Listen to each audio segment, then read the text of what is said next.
Hello guys, we are back in new fanfic, and if enjoying this then please share and like part 2.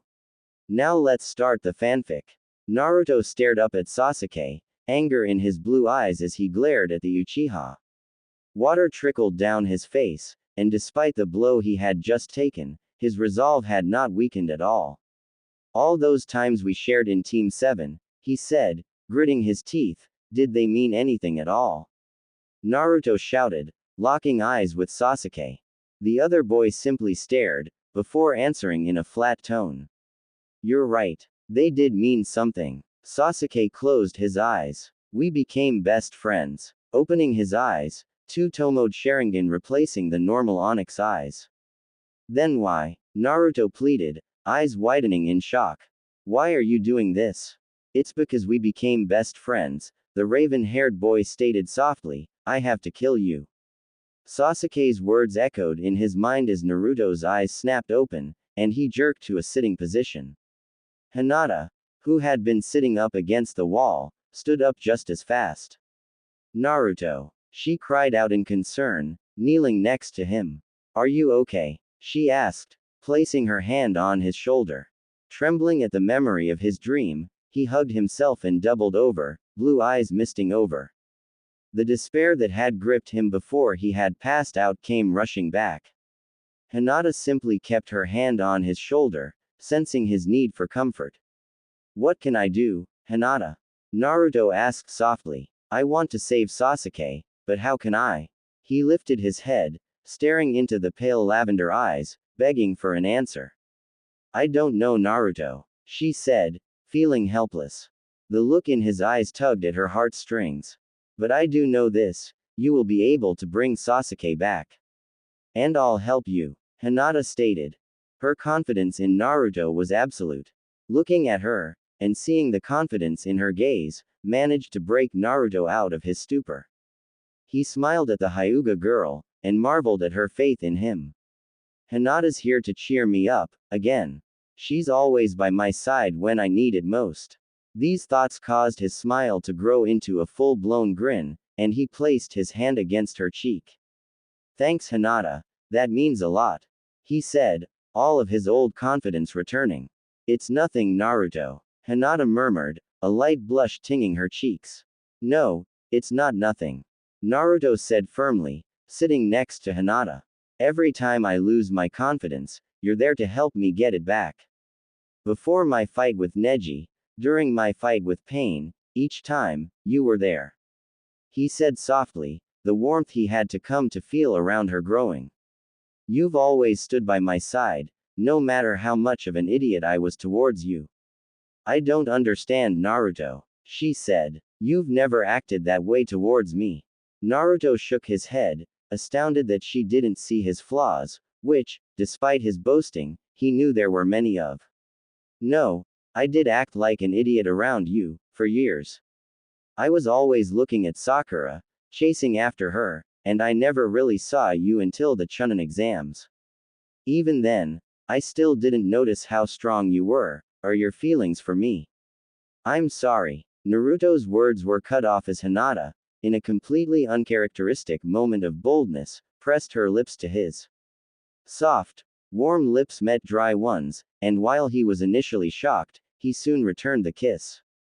The warmth in his chest grew even larger, and he felt a strange sensation in his gut all over again. Both shinobi simply relished the kiss, before the need for air overcame their passion. Gasping, they leaned their foreheads together, struggling to catch their breath. You don't need to apologize, Naruto, Hinata whispered, still recovering her breath. I am happy when you are, and even if it's when you're with another girl. She smiled, before letting out a squeak as he wrapped his arms around her shoulders, pulling her on top of him as he fell. Naruto's lips met Hinata's once more, and they kissed each other for even longer. Neither of them had had this kind of contact before, and they both marveled at its intensity. Normally, Hinata would be a bright red, gibbering wreck, but any nervousness melted away as their lips crashed together. Naruto pulled back from the kiss, grinning at Hinata's pink blush, unaware of his matching one. She smiled back, her chest bursting with joy as she recalled the past few moments. Lavender met Blue, and they both leaned in for another kiss, before a small cough caused them both to freeze. I'm not interrupting anything, am I? Yamato asked, amused at the compromising position he had caught them in. Hinata, her face slowly growing darker, looked up slowly. When she saw the figure leaning in the door frame, she promptly fainted into Naruto's arms. What the hell do you think you're doing? Naruto yelled indignantly. Don't you know how to knock? Naruto gently extracted himself from under Hinata, hissing the question at Yamato. Yamato chuckled at the blonde's anger. Listen, Naruto, I'm sorry for interrupting, but we really need to get going. We have to report back to the village, especially because of the recent events. He stated, all business once again. I need to gather up some of our forces to back up Kakashi as well. Wait, where is Kakashi-sensei? Naruto asked, noticing his teacher's absence for the first time. Did he go after Sakura?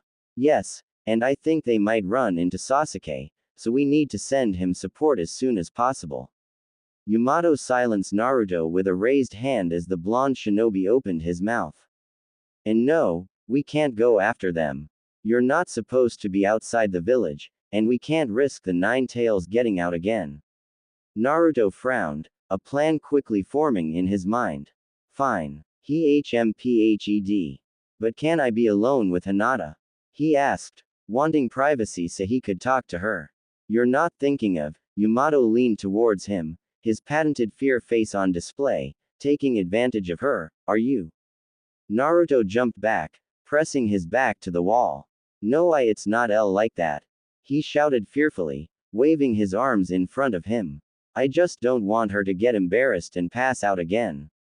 Yamato chuckled at the fear in his eyes, before leaving and shutting the door. Naruto breathed out a sigh of relief, before walking to Hinata's side and sitting down. Looking down at the pale-skinned girl, he felt a strange warmth spread throughout his chest. He smiled as her eyes slowly flickered open, blinking as she regained consciousness. Hey there, Hinata, Naruto said with a grin on his face, grabbing her hand. Are you feeling okay? I'm fine, Naruto, she said softly, a smile of her own appearing. Despite her normally shy nature, especially around him, recent events had given her quite a bit more confidence. She only blushed lightly at the rough hand intertwined with hers, and even squeezed it a little. She sat up, not relinquishing her hold, and rubbed her eyes as she gazed at Naruto. Feeling the same courage as earlier, she quickly pecked him on the lips. Smiling at her forwardness, Naruto pulled her into a slightly longer kiss. Despite his near-complete focus on the Hyuga girl, a small part of his mind finished the escape plan he had been working on. He stepped back slightly, caressing Hinata's cheek with his hand. Hinata, I want to spend more time with you, but I've got a really bad feeling about Sakura and Kakashi-sensei. He explained, wanting her to understand that he wasn't just chasing after Sakura again. He was relieved when she nodded her understanding, so he continued. I know that Sasuke is close, so I need to get out of here without Captain Yamato knowing. Holding up his hands in a familiar sign, he created a shadow clone, and both Narutos pulled out a kunai. They started cutting away the cage-like covering on the window as quietly as possible. Hinata frowned as they finished, wanting to go with him, but unable to ask. Despite her newfound confidence around the blonde boy, she still had trouble voicing her thoughts. Years of put-downs from her father had taught her to just avoid drawing attention to herself. Naruto looked at the frown on Hinata's face, and had a pretty good idea of what she was thinking about. He grinned and created another shadow clone, this one transforming into an exact copy of Hinata. So, are you coming or not? He asked the original curiously. Hinata smiled. Of course, Naruto. I'll help however I can, and I'll try not to slow you down. She desperately wanted to go, but she was worried she would be a burden to him. Pointer fingers fidgeted nervously, and she looked down at the floor. Naruto, frowning at her reluctance, simply nodded, wondering why she thought she would slow him down. They both stepped into the cold air as the shadow clones took up the original's positions. The Hinata clone lay down and pretended to be asleep, while the Naruto clone simply groaned and sat in the corner. You know how awkward this is, right? He asked his creator. Naruto simply ignored him and sat in a cross-legged position, concentrating on gathering nature chakra. He sat absolutely still, letting the chakra flow into him, before opening his eyes, revealing their transformation. Golden eyes met surprised Lavender, and he looked at Hinata with a serious expression. I found Sasuke, let's go. Naruto stated briefly, before jumping off into the forest. Hinata, not wanting to be left behind, simply swallowed her questions and followed. She still had no idea about Sage Mode, but she understood the urgency of the situation. The two traveled through the trees as fast as possible, snow falling off the branches as they moved at a breakneck pace. They traveled for several hours, never slowing. The air got progressively warmer, and soon they left the ice-bound land of iron behind. Despite wanting to sort out his feelings for Hinata, and his desire to converse with her about recent events, Naruto remained focused on finding Sasuke. He kept silent, reminiscing on all the memories he shared with Team 7, and the things Toby had told him about the curse of vengeance. He remembered what Pain had told him about understanding another, and his discussion with Itachi about the last Uchiha. Naruto was still unsure about what to do regarding his friend, but he resolved to find out. The next time I see Sasuke, I'll know my answer. Hinata was worried about Naruto's silence, and wanted to know what he was thinking. The silence between them had gotten increasingly uncomfortable for her, and she couldn't stand it anymore. Naruto, what are you going to do about Sasuke? She asked breathlessly. The pace was taking its toll on her, but she refused to lag behind. I don't know. Naruto said unconvincingly. I guess I'll know what to do when I see him, but right now. He looked back at his companion, and she nodded her understanding. Hinata was shocked, though, when he suddenly came to a halt. She skidded to a stop several feet beyond him, and took the opportunity to catch her breath. Naruto walked over to the bent-over Hyuga, concern written on his face. He could see how exhausted she was, and guilt washed over him. She looked up at him, surprised he had stopped, but was touched and a little embarrassed at the concern on his face. After having watched him for so long, she could read his emotions easily. Hey, Hinata, are you okay? You look a little tired. Naruto crouched down in front of her, bringing his face level with hers. At his proximity, a blush slowly crept across Hinata's features. I'm fine, Naruto, she stuttered. She was still a little nervous around him, and always would be, no matter how close they became. You don't need to worry about me. Naruto peered into her eyes. He was more perceptive than people gave him credit for, and could guess why she had kept quiet. Of course I do, Hinata. I care too much about you not to worry. Hinata's blush darkened. I know you're strong, but no one has as much stamina as I do, so you don't need to try and keep up. He stated matter-of-factly. Hinata's blush receded at his words, and a small smile replaced it. No one had ever called her strong before, and she was unsure if he meant it. No, this is Naruto. Of course he means it. She still felt guilty for slowing him down though, and waved him away. I'll be fine, Naruto, just go get Sasuke. Naruto nodded, but as he prepared to continue he hesitated. Making a decision, a clone poofed into existence, and with a nod, he took off quickly. The clone watched him recede into the distance, before turning to Hinata and forcing her to sit, despite her protests. The original continued on until he spotted the samurai bridge. He quickly took in the devastation, noting the large tree in the center and massive gap in the bridge. He spotted Sakura jumping over the side, and he did the same. His eyes widened, unable to believe the sight before him. Sasuke had Sakura by the throat, and was pulling back with a kunai, ready to kill her. Kakashi was sprinting forward, but Naruto could see that his sensei wouldn't make it in time. Acting purely on instinct, Naruto flashed forward with a speed to rival the fourth Hokage's, grabbing his teammate from the rogue ninja and taking the slash on his cheek. Naruto glared over his shoulder, bright blue meeting dull black. Even though he knew Sasuke had fallen into darkness, he hadn't expected him to try and kill the one person who still loved him. They were interrupted as Kakashi struck out at Sasuke, who was forced to break the stare. Dodging his former teacher's attacks, Sasuke retreated up the side of the bridge, unable to strike back. Kakashi forced him to the top, his taijutsu far superior to Sasuke's. The latter surprised him, when instead of faltering when he reached the top, he swung his legs around Kakashi, throwing him backwards while falling towards the river. Kakashi recovered quickly, and arrowed after the young Uchiha. Both shinobi flipped to reduce their momentum, before landing lightly on the surface of the water. Kakashi glanced back at Sakura and Naruto, who were still in same position.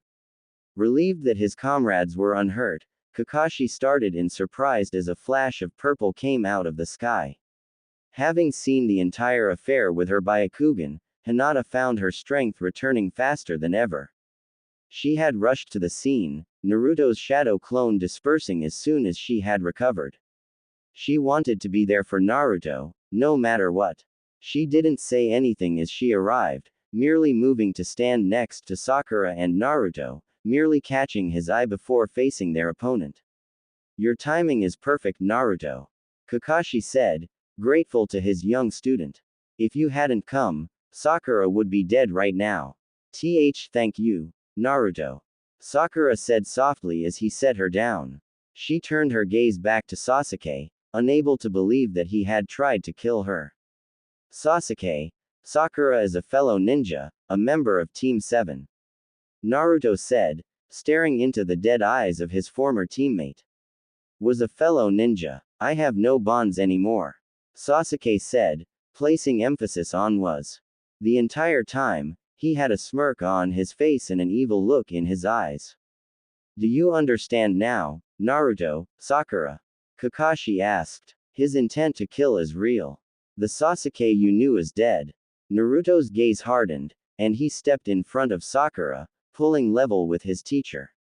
Sakura merely sat there, unsure of what to do, as Hinata stayed by her side. "Sasuke," Naruto said flatly. "What?" he asked emotionlessly. "I know the truth about Itachi. Some guy named Toby told us," he informed, and Sasuke's eyes widened in surprise. "I don't know if what he told us is true, but that doesn't matter. What you've been doing, because of that, is understandable." Every eye turned to look at him in surprise, and Sasuke's hands clenched at his sides. Sasuke's expression became angry, and he stared at the blonde. "Naruto, I already told you this. You never had a family, so you have no idea what I went through. Just keep your mouth shut," he screamed. Sakura stood up, opening her mouth to defend her friend, but was silenced by a soft voice. "You're wrong, Sasuke," Hinata said quietly, but still loud enough for everyone to hear. "Naruto has lost just as much as you. He lost his master, who he was very close to." Everyone looked at Hinata, and Naruto smiled briefly at her before turning his focus back to Sasuke. "That's right," Sakura said, continuing her earlier thoughts. "And no matter how many bad things we heard about you, Naruto still thought of you as his brother. When everyone else was hunting you, only Naruto kept trying to rescue you." "Rescue me from what?" Sasuke asked, unmoved by their emotions. "From revenge," Naruto explained quietly. "I promise you, I will save you from your curse of vengeance." Sasuke huffed, the smirk returning. "It's too late for that. My plans for revenge have already began. Just now, I killed one of the people who used Itachi. A high-ranking Leaf Elder. Some fool named Danzo." Everyone jerked in surprise at the news, especially Kakashi. He killed Danzo. By himself. While Kakashi despised the man, he knew how powerful the acting 6th Hokage was, and the fact that Sasuke killed him meant that he was far more powerful than he originally thought. I've never felt anything like this. Sasuke said maniacally, spreading his arms out in front of him. I can feel the Uchiha named being cleansed, purified. I can feel my family being freed from this rotten shinobi world. None of you could ever understand. He scoffed. Besides, isn't this what the Leaf wanted? They always put the Uchiha down, afraid of our power. So I'll erase the Uchiha name from your memories. I'm going to kill all of you, and destroy the Hidden Leaf Village. Severing these bonds will become the ultimate purification, and will restore the Uchiha name to greatness. Sasuke declared. This hatred, the Uchiha's hatred, that is what created the Sasuke standing before us. Though they may not realize it, Kakashi thought, glancing at the teenagers behind him. Naruto, Sakura, and Hinata are seeing firsthand that Sasuke is a victim of the world we live in. That's why, Kakashi trailed off, coming to a decision. Naruto's hands came up, but as the two shadow clones appeared, Kakashi barred his path to Sasuke. This is my duty, Naruto. Kakashi stated firmly. Naruto, Hinata, Sakura, get out of here. But Kakashi-sensei, Sakura protested. This isn't up for debate. If you stay here, you'll witness things that you wouldn't ever want to see. Kakashi interrupted. Now go. Sakura began. Sakura, the poison kunai Shizune taught you to use will have no effect on Sasuke. He was trained by Orochimaru to resist poison. Kakashi explained. What's more, you love him, don't you? At his words, Sakura's eyes moistened, and Hinata placed her hand on her friend's back. Sasuke lit up his Chidori, taking several steps forward before stopping. Kakashi lit up his own, more powerful version, the lightning blade. Kakashi-sensei, this thing, you don't want me to witness. Naruto questioned. Are you going to kill Sasuke? Sakura's eyes whipped around to stare at their teacher, as did Hinata's. Kakashi didn't move, or deactivate his technique. Go. All of you, now. He said, unwilling to answer. Naruto's mouth set in a determined line, and he sprang into action. One clone grabbed Kakashi under the arms, holding him in place. The other formed a Rasengan in the hands of the original, and an instant later he flashed across the water towards Sasuke. Sasuke matched his charge. Now's my chance to kill you. I won't hold back this time. He shouted. Naruto, wait, Kakashi yelled, struggling against the shadow clone. Naruto, Sakura and Hinata shouted. Light and dark met in the middle as the two shinobi charged each other. Both of them remembered the last time they had clashed like this, and were determined to end it at that point. Naruto reflected on how similar the two of them were as the world slowed around him. Sasuke, there's a chance that our roles could have been reversed.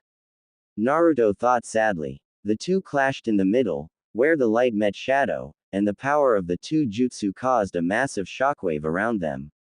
Chidori, Rasengan. Their eyes met, locking onto the others, as their minds became one. Oh. Bright, pure energy, not unlike the mindscape where Naruto met his father, swirled around Naruto and Sasuke. Any aggression they had was left in the outside world. Here, they could speak freely. Naruto spoke first. Sasuke, you remember what it's like for me, right? He grasped his stomach, as if it was in pain. The entire village used to hate me. Ya know, because of the 9 tails. And at one time, I hated the village too. I thought about getting revenge on everyone who ever treated me badly. Naruto remembered every time he was whispered about, or yelled at for no reason. One step in the wrong direction, and I might have ended up just like you. I used to think I had no one, that no one cared about me. Naruto looked down sadly as he recalled those feelings. And I didn't. Not until I met you and Iruka-sensei. He remembered the time he had seen Sasuke alone on the dock, and when Iruka saved him from Mizuki. I almost gave in to my despair. But you and Iruka-sensei saved me. Naruto reached up and put an arm behind his head. I knew that you were always alone, and I was glad that I wasn't the only one. We were both kids, and looking back, Naruto dropped his arm. I had to live with the nine tails, and you had to live with the actions of your clan. It's ironic that we had the same kind of burden. To be honest, every time I saw you, I wanted to talk to you, to be friends. I was happy that there was someone who understood me. Naruto said, regret creeping into his voice. But I didn't, because of one thing. You were so good at everything you did, and I was jealous. So I made you my rival. And from that day, I've tried to become better than you. You became my goal. Naruto said, his grin appearing. I had nothing, but I made bonds with Team 7. With you and Sakura. And through those first bonds, I made so many others. Naruto's mind conjured up an image of a certain shy Hyuga girl. But I always wanted to be strong and cool, like you. That's why I kept chasing after you. I'm just really happy I met you. Sasuke's face remained unchanged, his mind unaffected by the blonde shinobi's words. Naruto, you know you can't change me, no matter what you say. I'm going to kill every single person in the Leaf Village, including you. Sasuke stated, with no hesitation or emotion. I will avenge the Uchiha clan, and my brother. Is there really no other way? No, there isn't. So the only thing you can do, is kill me and be a hero who saved the village, or be killed by me and stay a loser. Sasuke, Naruto's expression grew serious.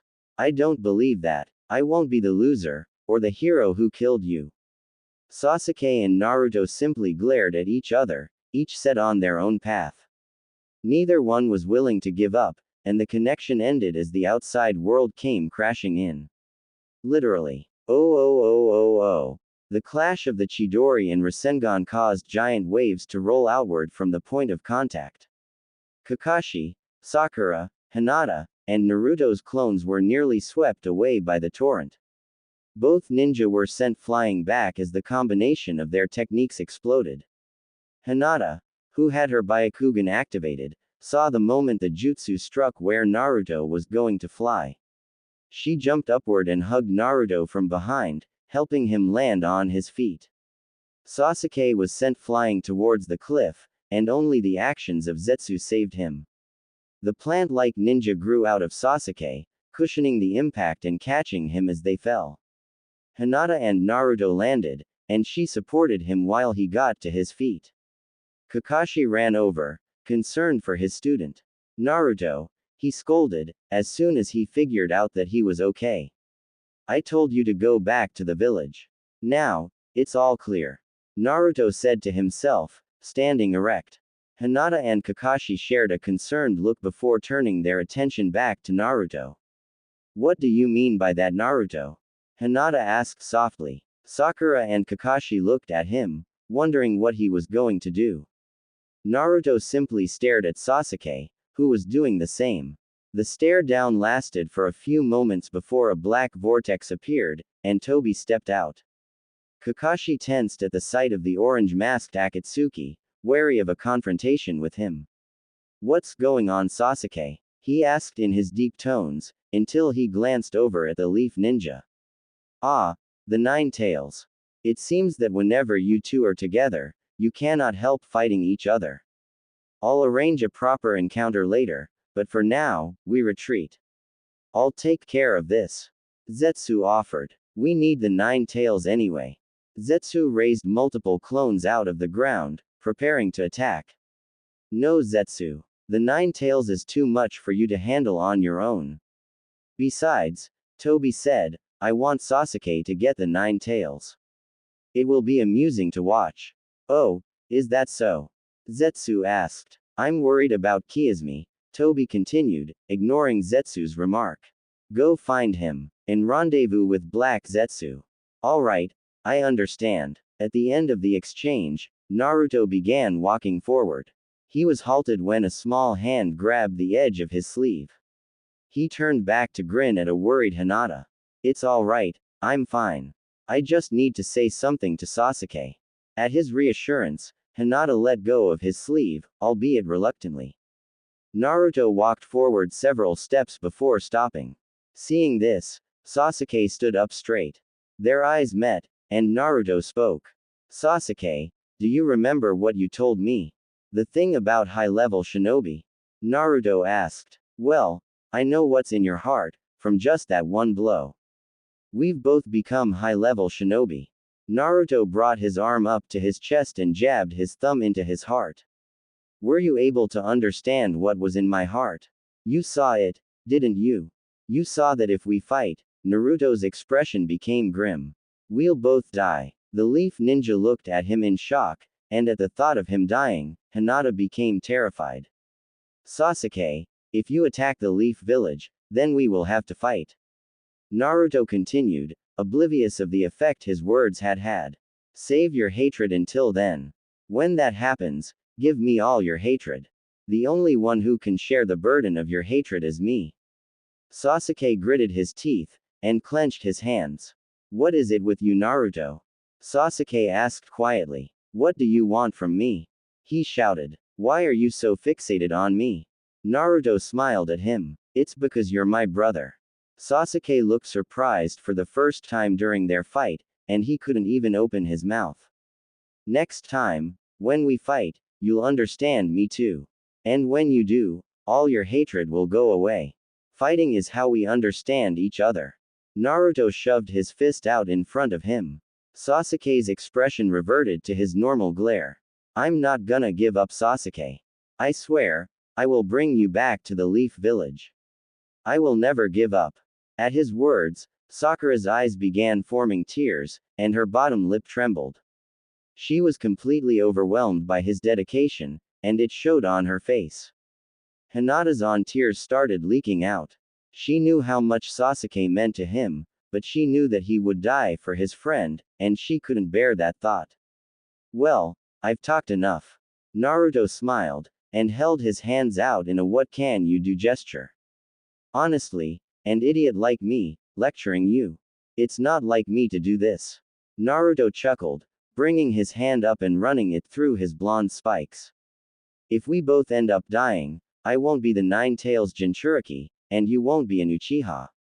We'd both be free of our burdens. Naruto sounded oddly happy at the thought. And we could finally understand each other, in the next world. The note of finality in his tone made Hinata snap. She ran forward, and threw her arms around his waist. She buried her face in his back, and Naruto's eyes widened in shock. He had honestly forgotten she was there. Please don't talk like that, Naruto. She choked out. If you were too, I don't think I could bear it. She held on to him like he was going to disappear, and a look of guilt flashed across his face.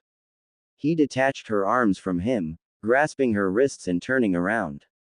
He intended to tell her that he had to do this, that he needed to, but the look of pure sadness in her eyes made him reconsider. Hinata, he said, surprised at the level of her emotion. I guess I shouldn't be surprised. She did say that she loves me. I should have said it differently. It's not like I want either of us to die. It's just what I'm prepared to do for him. He thought, the Hyuga girl resuming her hold on him. Sasuke ignored the moment, speaking as if nothing had happened. I don't plan on changing, nor do I care about understanding you at all. And I'm not the one who's going to die. You are. If I die, we both die, Sasuke. Naruto said softly, holding Hinata. At his words, her hold tightened even more, and she buried her face in his shoulder. Sasuke closed his eyes for a moment, then a familiar smirk appeared. Fine then, I guess I'll just kill you first. He declared. Enough, Naruto. Kakashi interrupted, for Hinata's sake as much as his. I'll take care of Sasuke. Remember, you're going to be Hokage one day. I can't let Sasuke kill you. How can I become Hokage? One shadow clone said. If I can't even save one friend. The other finished. The original gently extracted himself from Hinata's grip, and turned to face Sasuke. I'll fight, Sasuke. Hinata tried to grab him again, but was held back by Sakura. She didn't struggle, and her tears stopped at the look on the pink-haired medic's face. Alright, I'll leave Sasuke to you. Sakura, Hinata, watch over my body. Kakashi said, drawing level with Naruto. His Sharingan changed as he activated his technique. I'm getting rid of Madara once and for all. Kamui. Forget it, Kakashi. Toby said casually. That technique won't work on me. Let's go, Sasuke. He said, putting a hand on the boy's shoulder. Toby, Zetsu and his clones, and Sasuke all disappeared into the black vortex where his eye used to be. Naruto looked at the place where Sasuke had been with a small smile. I'll be ready for you, Sasuke. Whenever you decide to come back. However, a sick feeling hit his stomach, and his face turned blue. His shadow clones did the same, before becoming patches of smoke. Naruto fell backwards, only to be caught by Kakashi. Naruto. All three of the other shinobi asked at once. It must have been this cut on his cheek. Kakashi explained, noticing it for the first time. Hinata activated her Byakugan, and her eyes widened when she saw what it was. He's been poisoned, she gasped. Sakura's eyes popped as she made the connection, and she felt extreme guilt. Then it must be from the poison kunai I was using. She exclaimed, blown away that she had caused Naruto more trouble, again. It looks like it, Kakashi said. You need to administer the antidote right away, Sakura.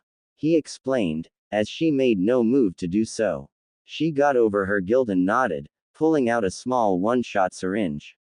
Naruto woke up the instant he felt the needle, glaring accusingly at the two kunoichi. It didn't last long, as he scrambled away from the two and began to vomit. Hinata walked over and rubbed his back soothingly. As soon as he was done, he smiled at her shakily, a small bit of spit hanging off the corner of his mouth. Thanks, Hinata, he said, voice as shaky as his smile. You're such a nice person. You're taking care of me even after I made you cry again. She smiled slightly at him. It's okay, Naruto, I understand what you were trying to say to Sasuke. Naruto smiled at her, then got to his feet, swaying as Hinata steadied him. Sakura looked at the scene with happiness, and a small twinge of jealousy. She was happy that Naruto had finally noticed Hinata, but at the same time she wanted that kind of relationship. Just not with Naruto. Kakashi returned with Sasuke's former teammate slung across his back. Is Naruto okay? He asked, then continued as he got a nod from Hinata. Okay then, let's get back to the village. Oh. Miles away, Yamato was trudging behind Naruto and Hinata when they suddenly turned blue, and vanished in puffs of smoke. Wah! Yamato's mouth hung open, and his eyes were popping out of his skull. Realization wasn't far off though. As soon as I see that little Knucklhead, I'm gonna pull a face so terrifying he'll pee his pants. The former Anbu captain shouted, before running back to the village faster than ever. I watched as the Leaf Ninja slowly made their way through the forest. I recognized their leader as Kakashi Hatake, but the rest were a mystery to me, and I didn't want to rush in, even if they had my sister. So, I finally found you, Mai. I should have rescued you from Orochimaru's hideout as soon as I knew he was dead, but that Uchiha bastard got there first. But I can rescue you now, so just hang on. I thought, determined to get my little sister back. I hid among the leaves, easily avoiding the attention of the group. Although, with a loud-mouthed blonde arguing with a dog shinobi, it really wasn't that hard. I kept my distance however, because I recognized that the girl who was with the blonde was a Hyuga. I can't let them get suspicious. If they suspect something is wrong, I'll never be able to fool the Byakugan. I thought grimly. I had observed them ever since they left the samurai bridge, but I still didn't know anything about them, other than the Hyuga girl. Guess I just need to probe them a little, get them to use some of their abilities. Then I can take someone hostage, and get my back. I was so busy formulating a plan, I didn't even notice the fact that the Hyuga had spotted me. Damn, so much for the element of surprise. Still, as long as they don't hit me with a genjutsu, I should be okay. I stepped out of the tree line, my gray cloak concealing my face from view. All of the Leaf Shinobi dropped into a defensive stance as soon as they spotted me, and Kakashi stepped forward. Who are you, and why have you been following us? He questioned, still keeping my sister on his back. He may have suspected that she was the reason I was there, so he kept her close. I'm here for my sister, I stated calmly, my deep voice carrying clearly in the still forest. Let me take her, and I won't give you any trouble. That's not happening. The little pink-haired ninja spoke up. She has vital intelligence on the Akatsuki, and we. Wait, what do you mean, sister? Mai interrupted, a look of disbelief on her face. I don't have any family, I grew up in an orphanage. Orochimaru was the only person I could ever have called family. PFF'd, as if you could call that psycho family. The dog shinobi scoffed, not taking his eyes off me. I shook my head at Mai's words. You're wrong. Orochimaru never considered anyone as anything more than a disposable tool. I'll tell you everything once I get you away from here, I explained, before disappearing. Oh. Normal Pav. Everyone gasped as soon as the strange man disappeared, but their surprise was short-lived. Hinata, the only one other than Kakashi to not give in to her surprise, tracked him as he moved at near light speed. Sai, watch out, she cried as the figure appeared behind him. Sai reacted instantly, grabbing his tanto with practiced ease as he turned to face the intruder. However, he was no match for the stranger's speed, and with a series of rapid punches to his nerve clusters, Sai crumpled like a sack of potatoes. The stranger vanished again, appearing before Sakura. She, unlike Sai, was unable to even react, and the Leaf Shinobi's number were reduced once more as she fell under the cloaked man's assault. The group was stunned at the speed and power the stranger displayed. Their numbers were cut by a third, all under 5 seconds. Naruto quickly recovered, and he dashed forward, illness forgotten. His fist came up, and he swung at the stranger with all his might. The fist passed through empty air, and Naruto grunted at the leg that smashed into his stomach. Cloak billowing, the stranger had ducked under Naruto's blow with very little effort, and brought his leg up into his stomach, his legs a perfectly straight line, one foot firmly on the ground, the other planted in the blonde shinobi's stomach. Naruto rose several feet, as the man jumped above him and punched him in the back, sending him crashing down to create a small crater. The man landed, and was quickly forced on the defensive. Hinata and Kiba, with the instinctive teamwork that only members of the same squad could achieve, attacked simultaneously. Kiba and Akamaru, in his man-beast form, tunneled in a whirlwind of claws and fangs towards the attacker, while Hinata moved in from behind, ready to intercept the flying body. The stranger appeared unconcerned, and when the whirlwinds were only inches away, he vanished. Kiba and Akamaru halted their rotation, confused, and were quickly taken out. The stranger, who reappeared between the duo, grabbed both by the leg, and swung them into each other. In a show of massive strength, he hurtled both man and dog into a tree, after smashing them together, like clapping two giant hands. Hinata stared in awe and fear at the figure in front of her, her Byakugan seeing every movement he made. His speed and strength were incredible, and his chakra appeared to be twice as large as Naruto's own prodigious chakra. She took a half step backward, fear overriding her senses, as the figure turned to her. She was saved by the timely arrival of Kakashi, who had placed Karen, Mai into the care of a shadow clone.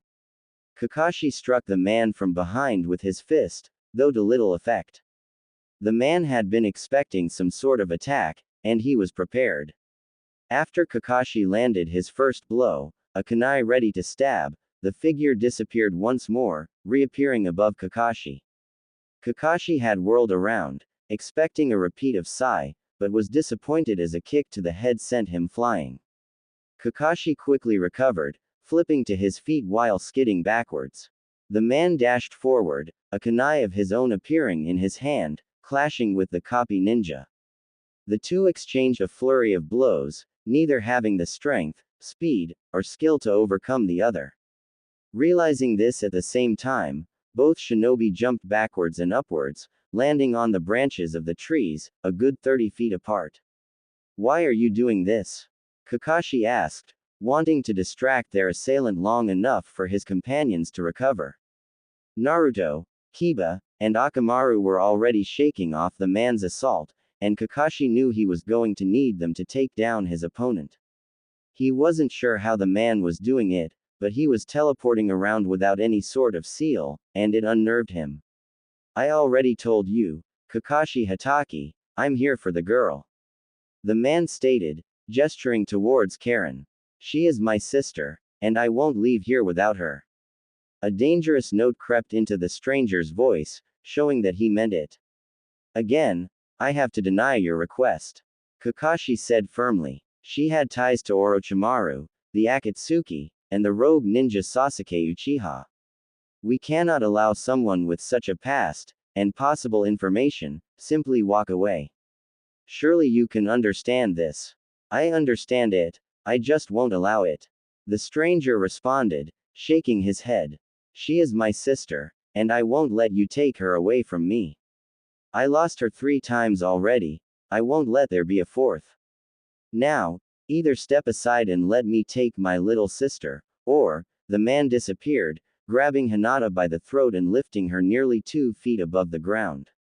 I'll kill this girl. Your choice. Kakashi simply glared, weighing to man's words. He sounded serious enough, and Kakashi had no way to tell if he was bluffing. The only one who would be able to was currently dangling in said man's grip. The 2 shinobi stood in a standoff, neither willing to give ground. Red Sharingan stared into the darkness of the hood, attempting to place the man under a genjutsu, but to no avail. The stalemate was broken as a voice rang out through the trees. You put Hinata down right now. Naruto screamed, summoning hundreds of shadow clones into existence. They surrounded the man, who appeared to be surprised at the sheer number of clone, and the real one stepped through to face him. If you don't, I'll kill you right here. Naruto snarled, his eyes a gleaming red. The man, after his initial surprise, stood his ground, tightening high grip on Hinata's neck.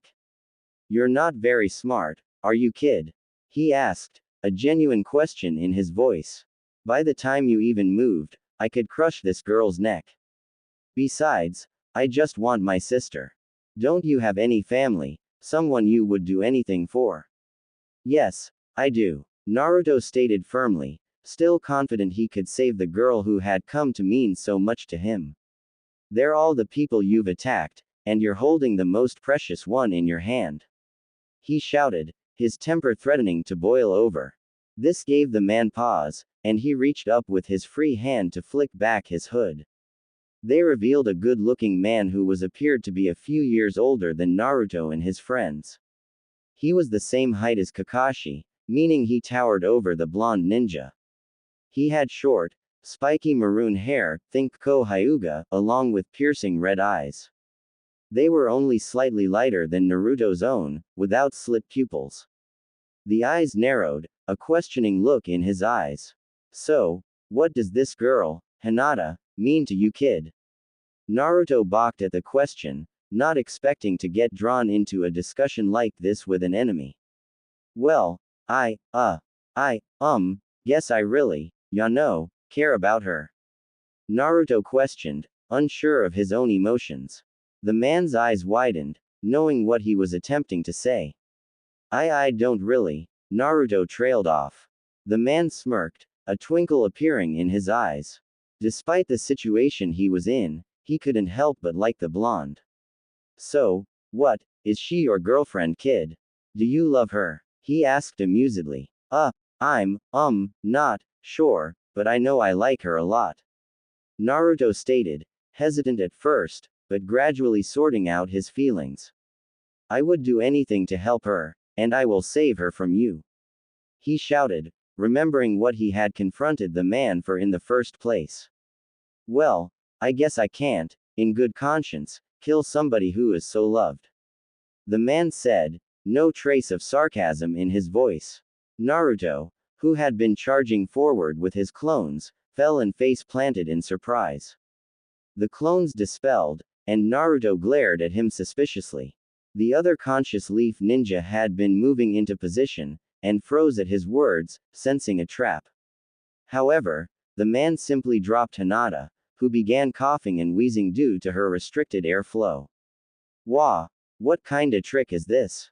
Kiba shouted, convinced that he was bluffing. I don't care what you say, I'm taking you down.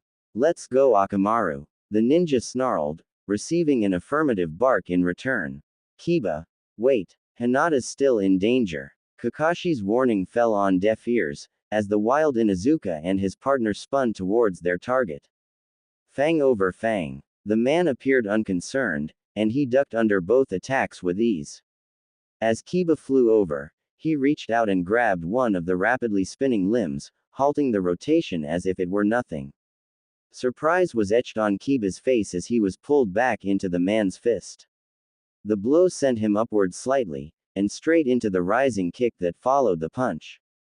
The Inuzuka was sent flying into his dog, and both crashed into the base of a tree in a tangle of limbs and fur. After dealing with Kiba, the man turned back to Naruto, who was standing protectively in front of Hinata. He appeared unflustered by the assault, and simply stared into Naruto's eyes, which had reverted to his normal bright blue. What's your name, kid? He asked, suspicion in his voice. My name is Naruto Uzumaki, believe it. Naruto shouted, proud of his identity. I'm the hero of the Leaf Village, and I'm gonna be the next Hokage. He continued, unaware of the effect he had just had on the stranger.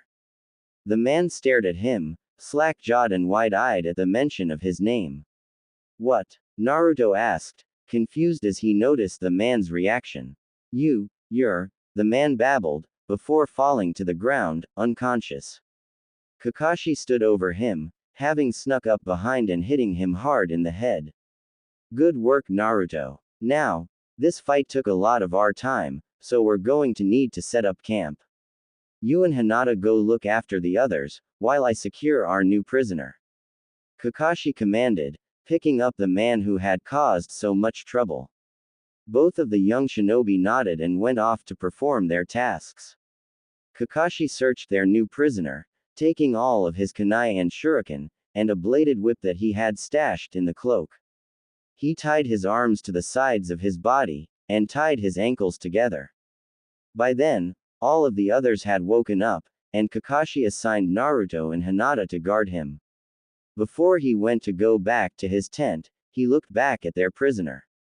Who are you? Oh. Stranger's Pav. Oh man, my head hurts. I woke slowly, careful not to groan at the pain that shot through my skull. I forced my eyes open, and found myself staring at Naruto and the Hyuga.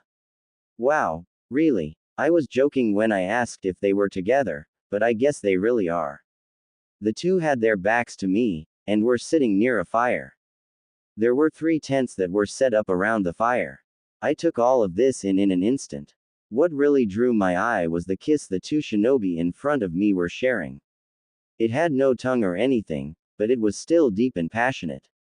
I grinned as a thought crossed my mind. Using my wind chakra, I cut the ropes around my ankles, and slowly got to my feet. I grinned even wider as I approached a couple, who were still oblivious to my presence. I came up behind Naruto, and slyly whispered in his ear. Wow, lil cuz, that looks intense. I grinned as he jerked forward in surprise, then laughed loudly as he hit his girlfriend's forehead, sending them tumbling into the dirt. I continued to laugh as Naruto got up, a furious expression on his face. Mind your own business, he shouted, waving his fists at me. Besides, you should still be tied up. You're our prisoner. My laughter slowly died as I got control of myself. Naruto simply stood over me pointing at me, while Hinata, yeah that's her name, sat there blushing, and pointing her index fingers together. The other members of their group rustled in their tents, and I thought they would come out, but no one did. That's a little weird, but I need to explain myself before Naruto tries to fight me. Relax, cuz. I chuckled, standing up. I'm not gonna fight you anymore. We're family, after all. I grinned at him, and the confused look on his face. Hinata figured it out faster than he did, which, from what I've observed of my cousin so far, is no surprise. Wait, cuz, are you Naruto's cousin? She asked in a soft voice. Naruto whipped around at her words, then looked back at me, his jaw hanging open. I chuckled at the look on his face. Man, this kid is ridiculous. He's definitely an Uzumaki, I thought happily. I emitted wind chakra from the chakra points on my arms, and shredded the ropes there as well. Yep. My name's Rokuro Uzumaki, good to finally meet you little cuz. Although, I said thoughtfully, I honestly thought you died as a baby. That's what the reports said. I trailed off, unaware of the bomb I had just dropped. But, Naruto stammered, unsure of what to say. Hinata simply put a hand on his shoulder, and I watched it instantly calm him down. Wow, she can curb an Uzumaki's enthusiasm. She must be something special. Naruto took a deep breath, before he continued with his earlier thoughts. I asked the pervy sage about my family once, he just said they were all dead. So, how are you still alive? Naruto asked suspiciously. I could see he didn't know what to think, but that he really wanted to know. One look at Hinata and I could tell she wanted the same thing. My face darkened at the thought of explaining the family history, but it also reminded me of why I came. First things first, let's get or whatever name she goes by, and then I'll tell, I began, but was interrupted by a voice from behind. I don't think so, Kakashi said calmly. That girl is not going anywhere. If you want to explain yourself, then you're going to do it here. I slowly turned around, hands held out to my sides, and looked into Kakashi's eye. His hand was poised right above my heart, crackling with lightning, ready to strike at any moment. Even with my speed, I knew I wouldn't be able to get out of the way fast enough. I'm not going anywhere, I declared. I've found the last remaining members of my clan, and I'm going to stick with them.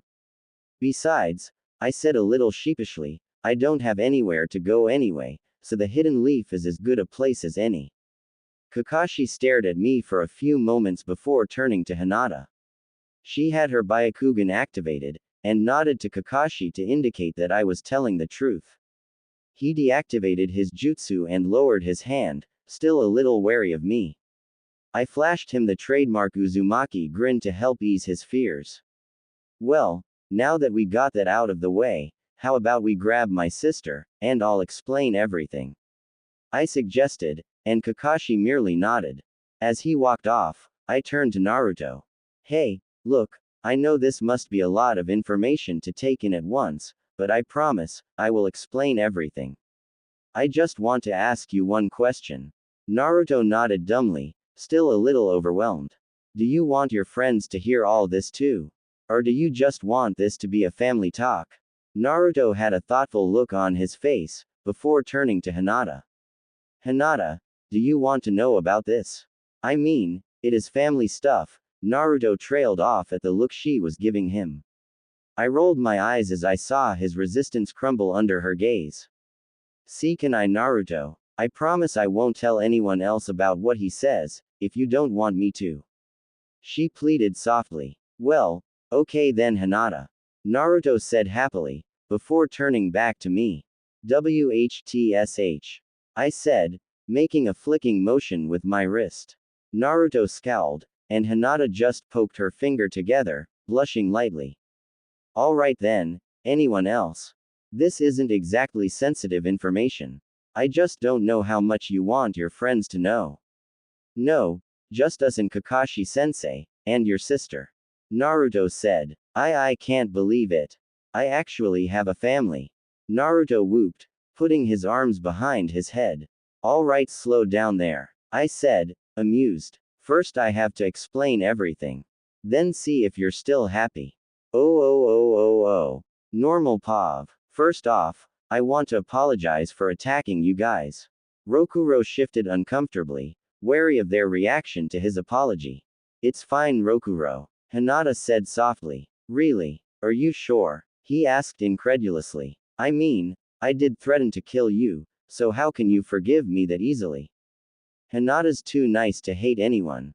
Naruto spoke. He liked the man claiming to be his cousin, but the fight was still fresh in his mind.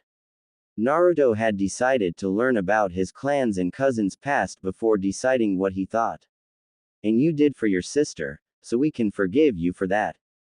Well, now that that's settled, how about you tell us about your past? Kakashi offered. Right. So, as you all probably know, the Whirlpool village was destroyed. Rokuro began. Hinata, Naruto, Kakashi, and Karen all listened intently. After retrieving Karen from the tents, the five had gathered around the fire. 16 years ago, we were attacked by an unknown enemy. I don't know why they attacked us, maybe it was for our Fuinjutsu scrolls, or our weapons, but they did. Wait, what Fuinjutsu scrolls? And what weapons? Karen asked, puzzled. Rokuro shrugged. I know our clan specialized in Fuinjutsu, and we had some kind of special weapons, but that's it. I was only 2 at the time of the attack, and Karen, you were just a baby. I think I can elaborate on that.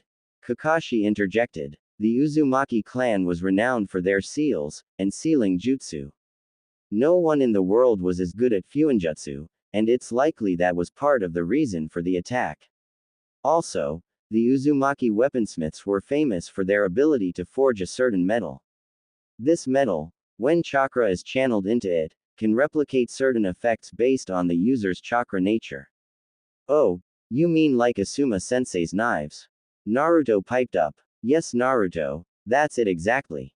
This metal is very difficult to shape, and the Uzumaki were very good at using it. In fact, your whip is made of this metal, isn't it, Rokuro? Kakashi queried. Yes, it is. Rokuro confirmed. Although I had no idea it was so hard to forge this metal. I always thought it was just rare. Well, that's partially why. Kakashi agreed. But it's also very hard to forge, and a lot of smiths try, which means that it is even rarer because they usually can't make anything usable. Hey, can we get back to my brother's story? Karen interrupted. She had been shocked to find out that she had a brother, but she had also been extremely happy. She, like Naruto, had never had a family, so having a brother made her so happy she was bursting with joy. But she wanted to know why she had never seen him before, or met him. Yeah, I should keep going. Rokuro flashed his sister a grin before continuing. So anyway, after the attack, I came out of my hiding place. Mai and I had been put into a small compartment made of a metal that no one can detect chakra through, so we were saved. However, I almost wished we hadn't been. What I saw that day, Rokuro trailed off, tears starting to run down his face. Karen put her hand on his back, whispering in his ear. He looked up a moment later, putting his grin back on, before giving Karen a hug. Thanks, sis, he said simply, before releasing her. Karen had no idea how to respond, but she felt a warmth at his touch. Anyway, I left the village with Mai. We wandered throughout the country, barely able to feed ourselves. By the time we reached the mainland, we were nearly dead. I knew I couldn't take care of you, so I left you in a village near the village hidden in the grass. He directed the last part towards Karen. I found a family who I thought would take care of you. I'm so sorry I left Mai. I should have stayed. Don't say that, Karen said fiercely as she pulled her older brother into a hug. I know my childhood wasn't great, and I was alone after that family left, but you're here now. Rokuro slowly returned the hug, shocked that his sister could forgive him so easily. But I left you, I abandoned you because I wasn't strong enough. He said, the guilt still eating at him. No, you didn't. Naruto spoke up. You made sure she would survive, and you came back for her. You were strong enough to give up your sister, in order to make sure she lived. Rokuro looked over at the blonde ninja, surprised at his words. He smiled softly at his reassurance, and broke out of his sister's embrace. Thanks. I've just wondered for so long how you would feel when I told you. I didn't think I would be forgiven so easily. Karen smiled at her older brother, happy that she had made him happy. It's okay, big brother. I know what you did for me, and even though I wish you had stayed with me, I can understand that you couldn't. Karen's eyes narrowed, and she adjusted her glasses as she looked at her brother. One thing though, don't call me Mai anymore. I chose Karen because I like it, so I want to be called that. Rokuro laughed softly, reaching up to ruffle his sister's hair. Okay, Karen, I guess we can just list Mai as your middle name. Naruto smiled at the interaction between the two, then sat back down next to Hinata. He put an arm around her shoulder and drew her closer to him. Hinata, although she blushed slightly at his forwardness in front of others, snuggled into his chest. Kakashi merely sighed at the displays of affection. Okay, that explains a little, but what did you do after that? I can hardly believe that you got as strong as you are with no training. And Karen, how did you end up with Orochimaru and Sasuke? Well, after I left Karen with that family, I went to the village hidden in the grass. I survived on the streets until I was old enough, then I enrolled in the academy there. Rokuro continued, slipping into a business mask. I graduated quickly, due to my skill with wind chakra.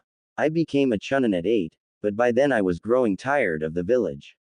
I was treated with suspicion, because I was an outsider, so I left.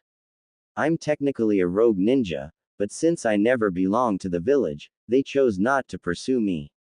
Also, my sensei helped in that regard. Rokuro smiled at the memories of his old teacher, before continuing. I left, and returned to the village where I had left Karen, only to find it destroyed. I searched the area, and saw you leaving with Orochimaru. Karen shifted in her seat, worried at what they thought of her, but to her surprise Rokuro simply placed an hand on her shoulder and smiled. Naruto grinned, and Hinata smiled as well. Kakashi simply nodded his understanding.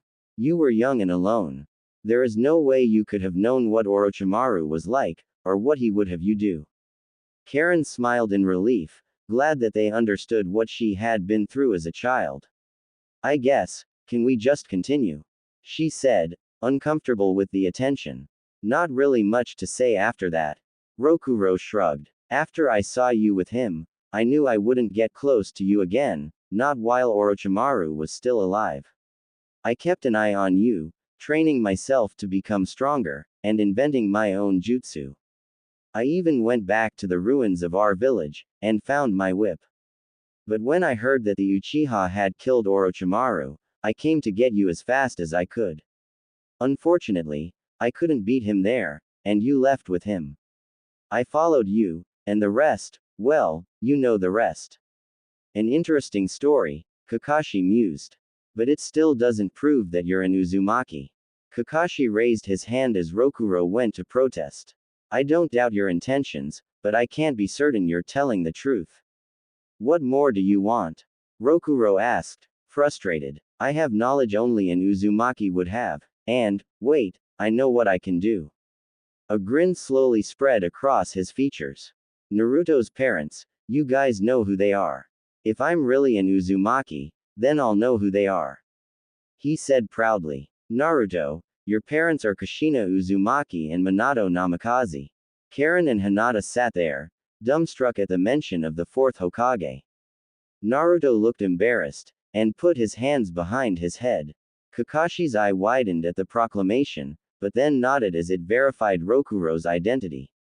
Rokuro just sat proudly, ignorant of the mother of all bombs he had just dropped. After all, he is an Uzumaki. Well, I guess that settles that. Naruto, I'm sorry you had to find out about your parents this way. Kakashi turned towards Naruto, then frowned at the blonde's lack of surprise. Well, you see Kakashi-sensei, I sorta, already knew. Naruto said awkwardly, rubbing the back of his head. What? When did you find out? Kakashi asked, amazed at Naruto's prior knowledge. Well, it was when the 9 tails came out during my fight with Pain. Naruto explained. When I reached the 8th tail, he appeared in my mind and told me everything. Really? Kakashi was stunned. Never before had he heard of anything like this happening. Sensei, even in death, you continue to be the most incredible person I know. Naruto, when were you going to tell me? Hinata asked softly, pushing her index fingers together. Despite her outwardly shy appearance, Naruto could tell that she was disappointed, and just a little angry, that he hadn't told her about his parentage. Oh, you're in trouble now. Rokuro laughed. Come on, Karen, let's get some sleep. With that, he stood up and grabbed his sister by the hand, leading her away from the couple. Hey, wait, I still have some more questions. Naruto yelled, desperately trying to get out of his situation. Fine, I guess Kakashi-sensei could. When Naruto turned to his teacher for some help, he found nothing but air. Oh come on, gimme a break here. He mumbled under his breath, turning back to the Hyuga. He balked as her earlier appearance was gone, replaced by a dark, hooded look. Hinata. The sun filtered through the branches as it hung low in the sky. The angle it was setting it created a beautiful sunset. Oranges, reds, and yellows all layered together to create a spectacular tapestry in the sky.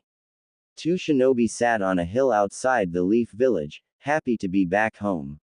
Hinata sighed, shifting into her love's chest as she watched the sunset. Naruto smiled down at her, then chuckled at her face. What's so funny? Hinata asked softly, a smile in her words. You. Naruto responded. Your face looks so cute like that. What are you thinking about that makes you look so cute? Hinata giggled sweetly at his words. Oh, it's nothing really. Come on, tell me. It's, kind of, embarrassing actually. Hinata blushed. Oh really? Naruto asked. More embarrassing than having everyone think you're in a relationship with your sensei. Flashback. Kakashi looked down at the bells, stunned at his student's words. Naruto simply grinned at him, happy he had brought back his teacher. Kakashi looked at the grin, and saw his old friend Obito reflected in the brilliant white smile. You know, Kakashi said, the familiar eye smile on his face, you're a lot like him. Naruto balked at the grin. What's that? He asked worriedly. Why are you grinning like that? You're really weirding me out. Naruto was creeped out by the look on his teacher's face, and his previous statement. What? Kakashi was confused by his student's reaction. I'm shocked, Hinata said softly as the Konoha 11 gathered around the two. She blushed heavily at the thoughts that she was sharing with nearly everyone else. I knew you two were close, but still. Sakura punctuated her statement with a heavy sigh, unsurprised by her reaction. Sometimes, after sharing a very intense situation, it says here, that love can blossom. Sai explained, his nose buried in his latest, social guidebook. But it says nothing about men. Oh come on, you gotta be kidding. Shikamaru drawled, his genius intellect already sensing what everyone else was thinking. What? Kakashi asked, surprised at their interpretation. No, that isn't what I meant. Guy-sensei told me, Rock Lee interrupted, that is simply another part of youth. I always suspected something like that was going on. Tenten said disinterestedly. Wah. Naruto's mouth hung open slightly, his mind still trying to accept what they were suggesting. He finally figured it out, turning to look at the silver-haired Jonin, who simply smiled sheepishly at him. Ah, oh come on, gimme a break here. Naruto screamed in horror. Quote, Naruto ran up the side of the outcrop they were all standing on before jumping off the cliff. Kakashi tried to grab his shoulder, but to no avail. Naruto wait, come back. Kakashi shouted. It's just a misunderstanding. No. Naruto shouted back. Naruto please. Kakashi pleaded. No. Naruto shouted back again, moving farther away. End flashback. That's not fair Naruto. Hinata pouted. Everyone else thought so too. Naruto chuckled. Yeah, but not everyone else loved me. Besides, I've said I'm not into that stuff before. Okay. Hinata gave up. I promise I won't ever think you're gay again. Naruto tried sounding indignant, but couldn't laughing at her words. The couple shared a laugh for a few moments, before staring deeply into each other's eyes. Bright blue pierced into soft lavender, and they simply looked into the other's soul before sharing a deep kiss. Oh. It had been nearly a week since they had returned from their unofficial mission, and a lot had happened. Not the least of which had been Naruto and Hinata's first fight. Flashback. Naruto frantically waved his arms, unintelligible noises coming out of his mouth as he tried to get someone to support him.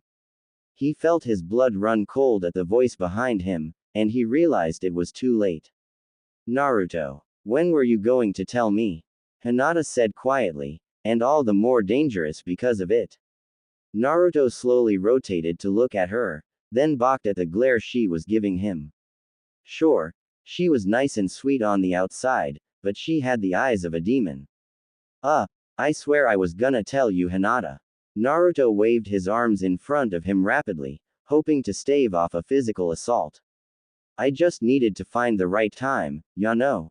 And I kinda just found out about it myself, you know. Naruto. It's been nearly a month. Yeah, but I just didn't know what to think. Plus we had to rebuild the village, and then the kill order came out, and then please don't hit me. This last attempt at appeasement was made as Hinata got up and slowly walked towards Naruto. He put his head under his hands, anticipating physical retribution for his lies, but was surprised when she gently ran her hands through his hair. I could never hit you, Naruto.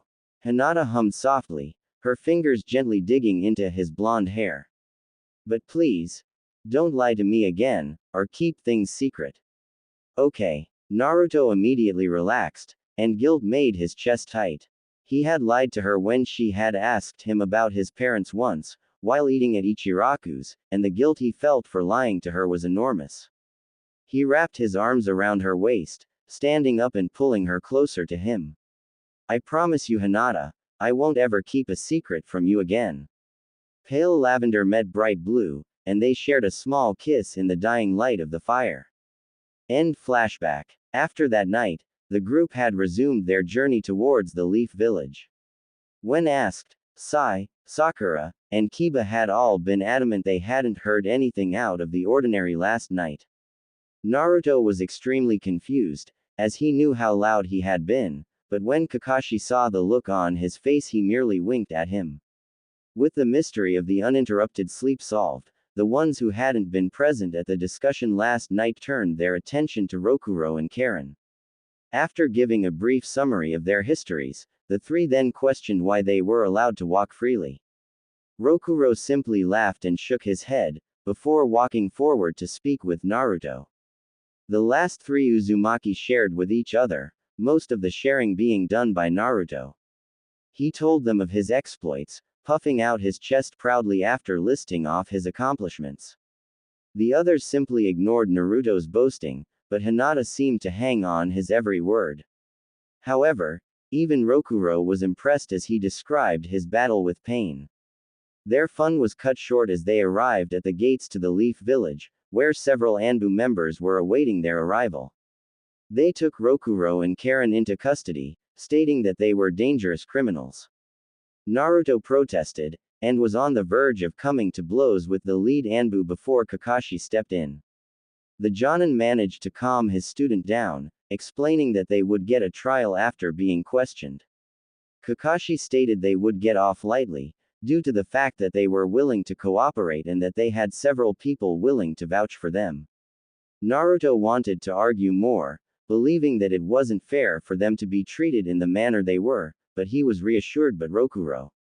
The eldest Uzumaki told his younger cousin that they would be out in no time, and that he should spend time worrying about Sasuke and your little Hyuga girl.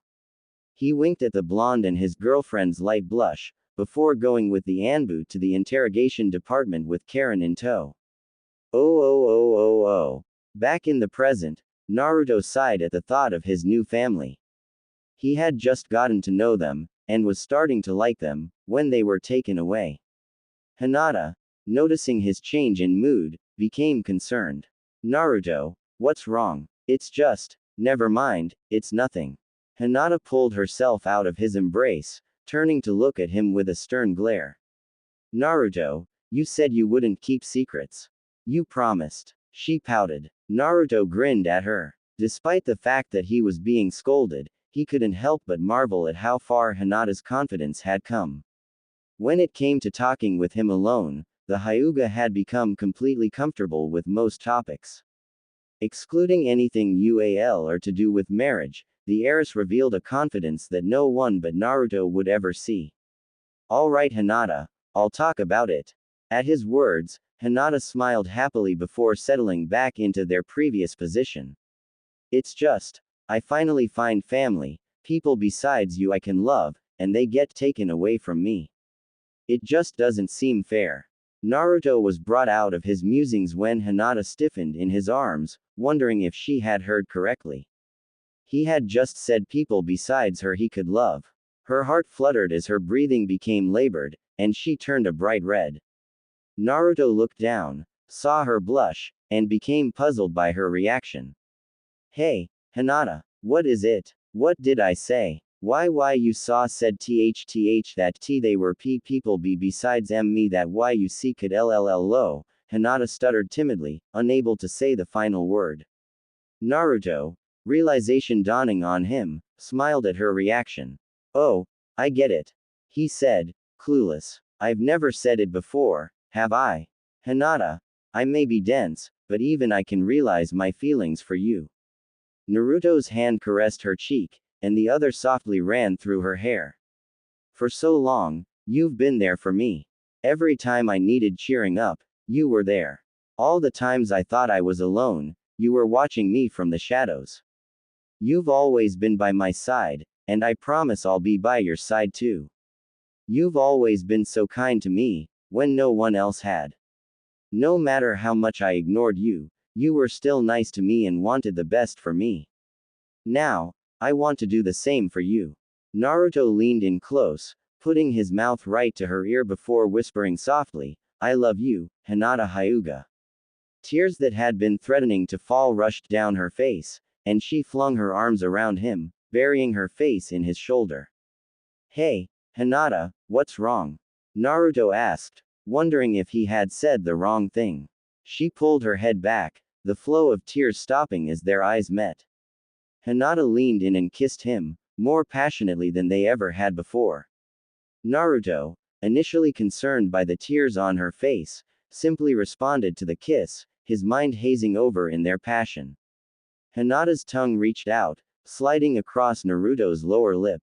He was shocked that she had taken such a bold step, but opened his mouth after she repeated the action. Their tongues explored one another's mouths, each fighting for dominance. Hinata was aggressive, completely out of character, and her tongue gained the upper hand more than once. Naruto's was larger and stronger, so most of the time he was the dominant one. The urge to breathe overcame their passion eventually, and they broke apart. Both panted heavily as they leaned their foreheads together, trying to catch their breath. Naruto recovered first, and he only had one thing to say. Wow, Hinata, just, wow. Words failed him as he gazed at the girl in his arms, and felt warmth spread through his chest. He finally figured out that he loved her, because now he had a family to love too. Hinata recovered, and blushed heavily when she met his gaze. I'm sorry Naruto, I didn't mean to. Hinata was cut off as Naruto kissed her again. It wasn't as long as earlier, but it was just as deep. They broke apart, and both smiled as they touched foreheads.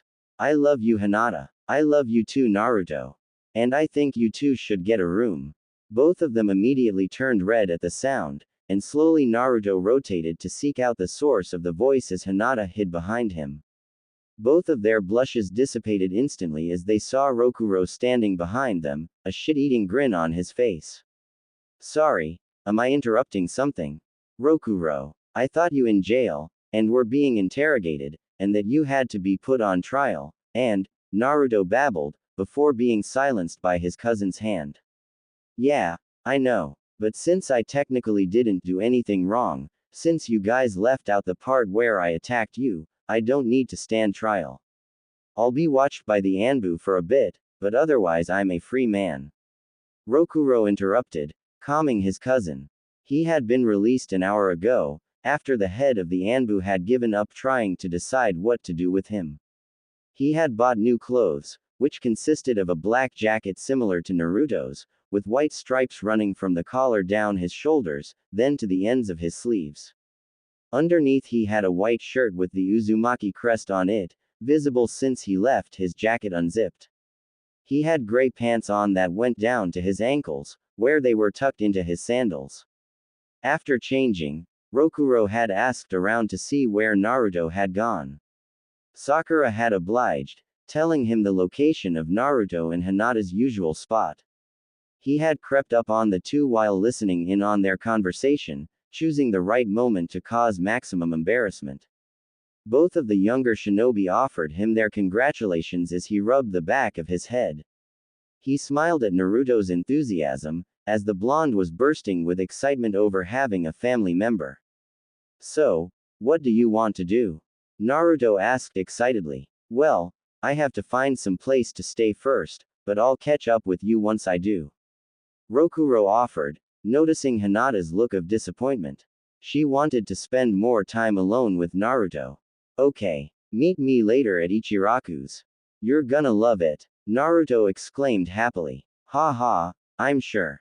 Now be a good boyfriend and give Hinata some attention, knucklehead. Rokuro winked at Hinata before walking away, hands in his pockets. Hey, Naruto shouted at the retreating form, his blush returning full force. Behind him, Hinata poked her fingers together nervously as she turned a shade of red that would make Lobster jealous. Naruto huffed as he heard laughter from his cousin, but turned back to Hinata anyway. Well, I guess giving you more attention is a good idea. Naruto smirked, noticing her coloration. He always thought she looked cute when she blushed, and now was no exception. He leaned forward, and their lips met. Sparks seemed to fly from the contact, and the two loved every moment of it. They held each other and kissed as the sun set, the brilliant oranges fading into the darkness of night. Naruto, Hinata whispered as they broke their kiss for the umpteenth time. It's getting kind of dark. Think I should head back, Hinata said gently. Oh, wow, it's late. Naruto said obliviously, noticing the darkness for the first time. Come on, Hinata, I'd better get you home. He grabbed her hand, dragging her behind him as he made his way towards the village. No, I'm fine, Hinata said timidly as she struggled to keep her feet. Why you don't have to walk me home? She said nervously. Thoughts of her father and cousin's protective nature made her very nervous. She hadn't told either of them about dating Naruto, and while Neji would most likely be fine with it, she was unsure about her father. It's fine, Hinata, Naruto said as he led the way into the Leaf Village. Nearly half of the reconstruction was complete, and in only a month. The villagers and workers sent from allied nations had been working hard, and it showed. Besides, I never get to walk you home.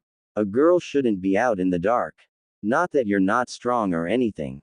He explained frantically. It's just, well, I want to, protect you, I guess. Hinata giggled sweetly and leaned her head on his shoulder, thoughts of her family momentarily forgotten. That's very sweet, Naruto. And thank you. Naruto smiled, then kissed Hinata on the top of the head. The two walked in silence, both content to simply be together. They slowly approached the Hyuga compound, neither of them willing to move any faster. The compound gradually came into sight, and Naruto couldn't help but be surprised at its size. As the largest clan in the Leaf Village, the Hyuga's power and influence showed. The complex was one of the first things to be rebuilt, and it was even more impressive than before. The buildings were styled after the older architecture, but had the modern security and luxuries built in. The main building soared above the others, approximately 6 stories tall, and seemed to disappear into the night. Hinata merely sighed at the sight of her home. While she loved her family, her humble nature made her somewhat uncomfortable with the size and luxury of her house. She tugged at Naruto's hand, jerking him out of his admiration, and walked towards the main gate. Well, good night, Naruto, Hinata said quickly, letting go of his hand. She didn't want anyone to see them together out of fear. Her father was very strict, and he had become overprotective of his daughters after her performance in the Chunin exams. She feared that he would make her leave Naruto, and that terrified her. She finally had him, and he loved her, and she never wanted to lose him, ever. Wait! Hinata! Naruto cried out, snagging her wrist. He pulled her back to him, then pinned her up against the wall to the compound with his own body. You know that's not how we say goodnight, Naruto purred. He brought his lips up to Hinata's and kissed her before she could protest. The feeling of his lips against hers made her heart melt, and she returned it. Naruto's hand planted itself on the wall next to Hinata's head, and his other hand rested on her waist. Hinata's hands tangled themselves in his blonde spikes, and she turned her head, deepening the kiss. They were so absorbed in each other that they failed to notice the presence that appeared behind them. Ahem. Hiashi Hyuga cleared his throat loudly. What exactly is going on here, Hinata? Father! Hinata shouted in surprise. She moved away from Naruto, face turning scarlet at the position they had been caught in. Naruto and I were. So I see. Hiashi said. Tell me, how long has this been going on? Well, Hinata tried to explain herself to her father. She wanted to tell him that she loved Naruto, that he was her boyfriend, that he made her happy. But the years before the Chunin exams haunted her. Hiashi had cared nothing for his eldest, not even caring if she lived or died. She had been too soft, and had no self-confidence, so Hiashi had focused solely on his youngest, Hanabi. Hinata had been hurt by her father's lack of care and ridicule, and even though he had done a complete 180 in the past 3 years, she was still timid and withdrawn around him. Naruto watched the exchange silently, his anger towards Hiashi growing. Hinata had told him all about her father, and Naruto had no respect for the man. Someone who treated his daughter like he had didn't deserve to be a parent in his eyes. However, Hiashi was still Hinata's father, and he didn't want to cause any more tension between the two, not when she told him that it was getting better. He put his hand on Hinata's shoulder, then gave her a reassuring smile when she looked back at him. Hinata took a deep breath, steadying herself for what she was about to say. Father, Naruto and I are dating. Hinata closed her eyes, preparing for the worst. When nothing came, she opened her eyes and looked at her father, curious. Hiashi simply looked back and forth between Hinata and Naruto, as if he was comparing the two. I see. The clan head said slowly. So, you two are dating. Both of them nodded, one timid and the other defiant. Then I must ask you, young Naruto, what are your intentions with my daughter? Naruto started, not expecting that kind of question. He had been prepared to argue with Hiashi, but the head Hyuga seemed calm at the news that his daughter was dating him. After all, he was a Jinchuriki, and he had assumed that Hiashi would scorn him like most others. After he recovered from the initial shock, he declared his intentions loudly. I love Hinata, and I'm going to be with her no matter what. So you can. Naruto prepared to argue with Hiashi, but was silenced by one of the man's hands. Very well, he said flatly. And Hinata, do you return these feelings? Hinata was baffled by her father's seeming acceptance of Naruto, considering how members of her clan had treated him in his youth. She gathered her confidence before echoing the statement. I do, father. I love Naruto, she said confidently, her pale lavender eyes staring into his pure white ones.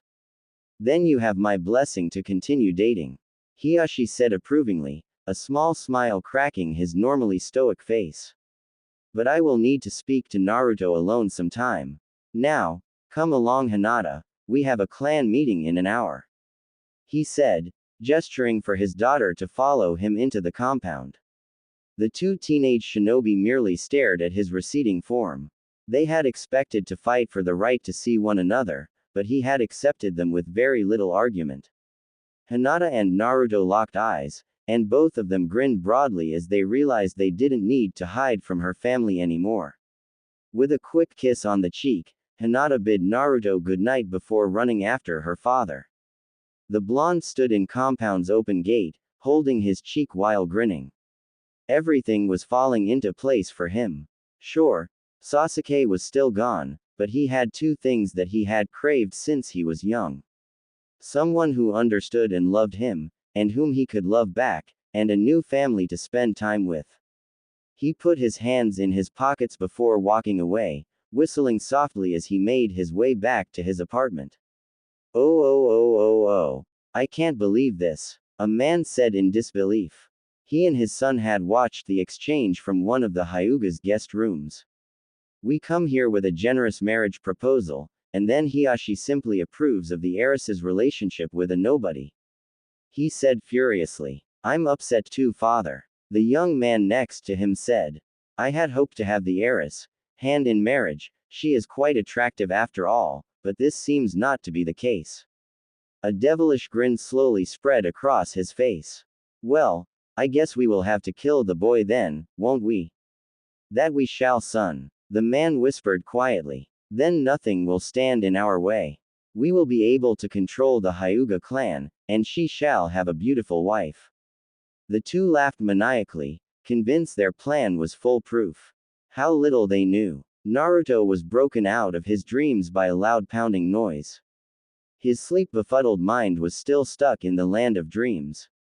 Based on the attention his special muscle was crying out for, the dreams had been of a very specific nature. Naruto turned scarlet as he recalled what he had dreamt about, a certain Hyuga being involved. He hurriedly threw on his clothes as the pounding continued. Hey Naruto, wake up. Rokuro called. We've got some training to do, remember? Naruto's face lit up at the words, his previous thoughts forgotten. He rapidly brushed his teeth, then flew down the hall towards the door. A grin appeared on his face as he opened the door to his apartment to reveal a slightly impatient Uzumaki. Come on, goofball, Rokuro said with a tinge of amusement. I told you last night to be ready by 8, but I'm guessing you forgot. Naruto laughed and rubbed the back of his head as he followed his cousin, trying to recall what he had been told last night. After Naruto's encounter with Hiashi, he had dashed over to Ichiraku to meet Rokuro. There, they talked over several bowls of ramen, each animatedly describing their own techniques. When Rokuro mentioned wind chakra and an Uzumaki special taijutsu, Naruto had begged him to train him. Rokuro had agreed wholeheartedly, and told the young blonde to be ready for training at 8. Naruto had agreed readily, but had forgotten the words almost as soon as they had been spoken, too excited about the prospect of learning new jutsu. The two made their way towards the training grounds, the younger pestering the elder about the techniques he was going to learn. Come on, what kind of jutsu are you going to teach me? Naruto was bursting with excitement, bouncing along to help curb his excitement. Well, first I'm going to teach you about wind chakra. Rokuro explained. You did say that was your chakra nature, right? Yep. Naruto declared proudly. Very few shinobi had wind chakra, and he was happy to be a part of that select few. Well, you are an Uzumaki after all. Rokuro mused. Our clan was known for having a large amount of wind users, which is why we were so good at using it. Over time, we developed many techniques specifically for wind chakra, and while I was too young to learn them before our clan was destroyed, I found a scroll detailing several techniques for me to use. Naruto was so absorbed in the story he didn't realize that they had arrived at a training ground. They stood at the edge of a large clearing, with a small creek running through the opposite side. Looking over his shoulder, Naruto was surprised to see how far they were from the Leaf Village. Hey, Rokuro, Naruto asked, why did we go so far away, instead of going to one of the closer training grounds? 2 reasons. 1, I talked to your old teacher Kakashi last night, and he told me your chakra control isn't the best. Naruto pouted at his words, but conceded the point. Wind chakra is usually very sharp, and only through intense training can you use it for anything other than slashing attacks. Wait, I thought that was the whole reason for using wind chakra. Asuma-sensei told me that wind chakra was like 2 forces grinding a blade to make it sharp. That's correct, Rokuro said, but there are other ways to use it, and without fine-tuned chakra control it's nearly impossible. So some of the jutsu I'm going to show you may fire a bit wildly at first. But don't worry, I'll be helping you with that. Okay. And what's the second reason? The second reason is that some of the techniques are my own unique jutsu, so I don't want anyone else to see them. Speaking of which, Rokuro drew a kunai, and with a flick of his wrist, sent it flying towards a tree they had just passed. A small squeak emanated from behind the tree, and Hinata Hyuga jumped out from behind her hiding place. The kunai had been infused with wind chakra, and had gone clean through the tree, right above her head. She turned scarlet as she realized had been caught, and she pushed her fingers together nervously. Hinata. Naruto's flashed his usual grin before running over to her. He skidded to a stop right in front of her, giving her a bone-crushing hug. Good morning, he said happily, kissing her on the lips. Naruto, she said warmly, any embarrassment forgotten. She pulled him back down into the kiss, her tongue seeking entrance to his mouth. Shivers ran down both of their spines as their tongues clashed. Both their eyes widened to the size of saucers at a soft cough. While that is adorable, I have to ask, what are you doing here, Hinata? Rokuro asked sternly. He liked the Hyuga girl, and thought they were a great match for each other, but he was slightly annoyed at the interruption. Hinata and Naruto leapt out of each other's arms as if they had the plague, both blushing furiously. I was just thinking that, maybe I could train with you. Hinata babbled out, trying not to lose her nerve. Naruto looked at her, not comprehending what she had just said, while a smirk appeared on Rokuro's face. Well, Hinata, I'm not sure what I could train you in. You don't have wind chakra, do you? Well, I just wanted to ask if you could help my stamina. She became slightly less nervous after asking, but she still poked her index fingers together nervously. Rokuro grinned suggestively at what she was asking. Oh, he asked mischievously. If you're worried about that, I'm sure Naruto can help you there. Besides, wouldn't you want to that with him, rather than me? He waggled his eyebrows, and Hinata turned scarlet at the implication. No, she shouted, the sound oddly soft, while still being quite loud. That's not what I am meant. Naruto's face turned crimson as he reached the same conclusion, and Rokuro couldn't hold back anymore. He burst out into hysterical laughter, holding his sides as tears of mirth appeared in his eyes. He fell over as Naruto shouted angrily at him, rolling on the ground. I'm sorry, your reactions are just too funny.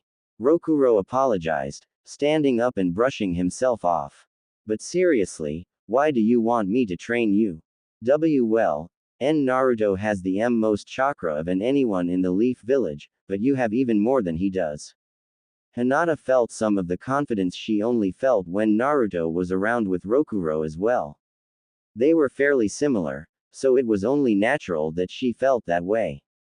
Well, you're right about that, Hina. Rokuro grinned cheekily. Even for an Uzumaki, my chakra is huge. How did you know though? I saw it when WEF fought you. Hinata recalled when she had activated her Byakugan, remembering how massive his chakra supply had been. It had terrified her when she had seen how large it was, and how effortlessly he had taken out her companions. She still felt guilty about not taking action, and being captured by him. Rokuro saw the guilt on her face, and he quickly guessed what she was thinking. Cluelessness was not a trait of the Uzumaki, just Naruto. So, you want to make up for the fact that you froze during the fight, is that it? He asked softly. Hinata nodded, not trusting her voice. Naruto, who had been watching the exchange with interest, stepped forward and embraced Hinata. Hinata, it's okay. He reassured her. You don't need to make up for it. Besides, it all worked out in the end, right? He asked hopefully, wanting her to be happy. Hinata looked up slowly, and while his words had helped, she still felt guilty. The remainder of her guilt was washed away as Rokuro stepped forward and put his hand on her shoulder. Look, Hinata, I've fought a lot of people, and very few of them knew the full extent of my chakra. The ones who did ran away screaming like little girls. He smiled gently at her, feeling oddly protective of her. It was like the way he felt towards Karen, a kind of brotherly concern for her well-being. So, if it helps, I'll train your stamina. Hinata smiled softly at the reassurances from her boyfriend and his cousin. There was something about the Uzumaki men that filled her with confidence, although most of it came from Naruto. Right then, Rokuro stepped back and clapped his hands together. Hinata, Naruto, I want you to do laps around this clearing with these packs on. He stated, summoning two medium-sized packs. He tossed one to each of them, and they both got knocked off their feet by the massive weight. Naruto simply grunted and put the pack on, while Hinata struggled to simply sit up. Naruto, seeing her struggle, went to help her up but was halted by Rokuro's arm. The redhead simply looked at him, then shook his head. He knew that Hinata didn't need the help, nor did she want it. Rokuro sent Naruto off on his laps, and with a glance over his shoulder, the blonde started out. Hinata managed to throw off the pack and get to her feet, then she reached down to lift it. After much struggling, she finally managed to place it on her back, then began to shuffle forward slowly under the massive weight. By the time she made it around the field once, Naruto was already on his 20th lap. Rokuro halted Naruto after he finished the lap, nodding approvingly. With a sigh of relief, Naruto dropped the pack, cracking the earth as it landed. Rokuro grinned before he started on the next phase. Okay, he said, loudly enough for Hinata to hear. Hinata, I want you continue until you hit 20. She merely grunted in response, all of her focus on putting one foot in front of the other. Now, Naruto, put on these weights. Rokuro held out a pair of ankle and wrist weights, offering them up with an evil smirk. Naruto groaned and strapped them onto his arms and legs, staggered by the weight. Rokuro, how am I supposed to spar with you with these on? He whined. His cousin simply laughed, throwing his black jacket off and strapping on his own, larger weights. Simple. You're not going to. Rokuro said matter-of-factly. I'm going to show you the Uzumaki's signature taijutsu. We have our own taijutsu. Naruto nearly squealed in delight. Alright, is it powerful? Does it look cool? Oh, trust me, it's cool. Now, your girlfriend's a Hyuga, so I'm assuming you know about the gentle fist, correct? Rokuro questioned. When Naruto nodded, he continued his explanation. Well, our style runs on a similar principle. In the nervous system, there are clusters of nerves that control the muscles in a certain area. With enough precision, you can hit these areas, and effectively shut down the person's muscles. However, Rokuro went on, our style isn't nearly as deadly, and someone with expert chakra control can use their chakra to negate the effects. Also, the Hyuga's gentle fist has a rigid form, and is quite predictable. Our style isn't nearly as easy to counter. Awesome, Naruto exclaimed, in awe of the new information. So I can use my unpredictability in this style, believe it? He shouted enthusiastically. Slow down there, I haven't gotten to the best part yet. Rokuro smirked, pulling out a scroll and summoning a training dummy that was in the shape of a human. There were dozens of black dots that stood out against the white canvas, seemingly spread out at random. This dummy has all of the nerve clusters in the human body marked on it. We are going to work on your form while getting you to memorize each and every single nerve cluster. Naruto groaned at the new information. Memorization had never been his strong suit. In fact, he was legendary in the village for his poor memory, so this training was going to be tough. But Naruto stepped up to the dummy anyway, determined to learn this new form. It was from his family after all. Rokuro dropped into a stance, feet slightly wider than shoulder width, knees bent at a 90-degree angle. His right hand was curled into a fist and his arm was bent, placing the fist level with his shoulder. His left arm was extended outward, bent slightly, while his palm faced the dummy. Now, this stance is the foundation of our taijutsu. Oh. Two exhausted shinobi walked slowly through the forest, each supporting the other as they made their way back to the Leaf Village. Naruto and Hinata were both at the limits of their endurance, though Hinata was slightly better off. She had just barely managed to finish the 20 laps, and her legs and back felt like they were on fire. Naruto was even worse, having practiced his new taijutsu all day. The weights he had worn were nearly as heavy as Lee's, and they made it difficult to attack in even a quarter of the speed he normally did. This physical strain, along with the mental work of all the new forms and memorization, had exhausted the blonde faster than anticipated.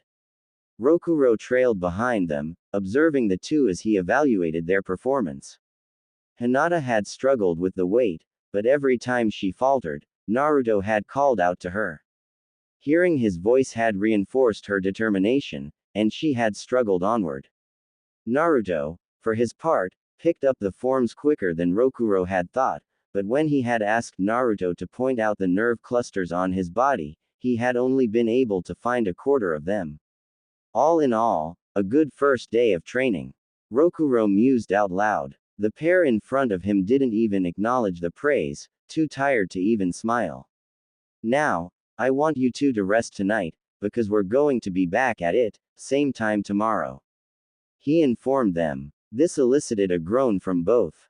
The same thing again. They didn't know if they could handle it. Oh, quit your whining. Rokuro snapped at them. You want to get better? Then you'll show up tomorrow. His gaze softened as Naruto stumbled, Hinata's arm around his waist the only thing keeping him up. With a sigh, Rokuro slung his pack off of one shoulder, before rummaging through it for a moment. Here, he said, shoving a small container into Naruto's hand. The blonde ninja looked at him blankly, and Rokuro sighed. It's a special oil, the eldest Uzumaki explained slowly. Use it on each other and in the morning you'll feel right as rain. They nodded dumbly, and continued up the road to the village. As they passed through the gates, the redhead turned his attention to the two of them. All right, you two, go back to Naruto's apartment and use that stuff on each other. He said, I'll meet you at the same training ground tomorrow. With a wave, he started to walk away, but was stopped by Naruto's voice. What do you mean, use it on each other? He asked incredulously. Are you saying that Hinata and I have to? Naruto was unable to continue though, his face beginning to turn red. Give each other a massage, yes. Rokuro confirmed. Is that a problem? He asked, a dangerous tone coming into his voice. Well, it's just, kind of. Naruto couldn't form a complete thought, and Hinata blushed just as deeply as he did when she heard what they needed to do. If you can't do it, I won't be able to train you tomorrow. Rokuro warned. Neither of you will be able to move in the morning if you don't use that oil. Trust me, I know from experience. Well, it's just, Naruto began, scratching the back of his head, not meeting his cousin's gaze. Just what? Rokuro prompted. Do you not like touching Hinata? He teased. Hinata turned a darker shade of red than anyone thought possible, and she began to sway on her feet. Meanwhile, Naruto was throwing a hissy fit. That's none of your business. He shouted, waving his arms frantically. Besides, I like touching Hinata. Naruto's hand flew up to his mouth, but the words were already out. Rokuro was bent over laughing, and for some reason Hinata's blush completely receded. Naruto looked at Hinata, worried that she would be angry with him. Ah, that's not what it sounded like. I don't want to touch you in that way. Her lavender eyes met his blue ones, and he frantically amended his statement. No, that's not what I meant either. I mean, he trailed off, not sure what to say. Okay, I get it, you're both a little body conscious. Rokuro said. Look, I can do this professionally for both of you, unless you can get over your shyness. Well, Naruto thought hard on the subject, before being interrupted by Hinata's soft, confident voice. We can do it, Naruto. She said quietly, grasping his hand. Both Uzumaki stared at her in surprise, before she began to lead Naruto away by the hand. Come on, let's go to your apartment. She insisted. Naruto merely nodded dumbly, automatically following her lead. Rokuro just stared as the couple walked away, astonished at the shy girl's confidence. Shaking his head in wonder, the eldest Uzumaki simply pivoted on his heel and headed back to his own apartment. He had to wash up, because Naruto and Hinata weren't the only ones with a date that night. Oh. Two figures watched from the shadows as Hinata and Naruto made their way towards the latter's apartment complex. They had observed the two since last night, excluding their training session, and a plan formed in the younger's mind. All right, father, tomorrow, when they come back from their training session, we will put our plan into motion. The young man said. Are you sure? The older man asked. From what I've heard of this Naruto character, he would be a formidable opponent. There are other women who I can. The elder was cut off abruptly as his son stamped his foot. No, father. He hissed, anger inside of him boiling over. I want Hinata Hyuga. No other woman will do. He calmed himself, before relaying the information he had gathered to his father. I know she is in love with this boy, and that she will never accept an arranged marriage, so I have come up with a plan to make her mine. Here is what we are going to do, he began whispering in his father's ear. I'm proud of you, son. The man slapped his son on the back. What a devious plan. Just what I would expect from the heir to the Minamoto clan. Yes, father. Shirawaka Minamoto smiled evilly. We will have her, and I will be married to her within the year. And the union between our clans will make us the wealthiest and most powerful clan in the Land of Fire. His father, Sanjo Minamoto, stated greedily. The two men simply reveled in their own triumph before moving off into the darkening streets, intent on preparing for the execution of their plan. Oh. Oblivious to the plan being formulated nearby, the young couple mounted the steps to Naruto's apartment. Hinata still had her grip on Naruto's hand, although she was no longer leading the way. Composed and calm on the outside, she was a nervous wreck on the inside. Her heart was beating incredibly fast, and she could barely form a coherent thought. She regretted her actions earlier, but it was too late to turn back. The pair reached Naruto's door, and the owner fished his keys out and unlocked the door. Both shinobi made their way inside, and after taking off their sandals, they sat down in the small kitchen. The silence between them grew awkward, as neither of them knew what to say or do. Finally, Naruto broke the silence. Hinata, he began, unsure how to proceed. Her eyes gradually drifted up from the floor and met his, and her determination came surging back. You don't have to do this, he said softly. No, I want to. She shouted with conviction, despite her cherry coloration. And Rokuro-sensei said that we wouldn't be able to train tomorrow if we didn't. Hinata trailed off, hopeful that he would accept. Well, if you're sure, Naruto scratched the back of his head, still unsure. I want to too, but I don't want to pressure you. Hinata cut off his words with a gentle kiss, and after getting over his shock at her bold move, Naruto returned it. They simply stood in the kitchen, holding each other as their kiss got more and more heated.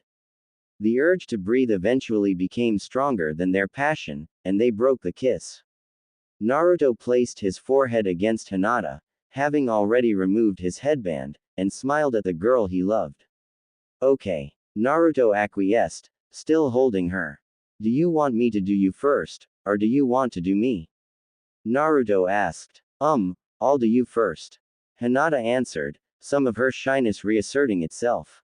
She pulled back from his embrace, grabbing the oil Rokuro had given them.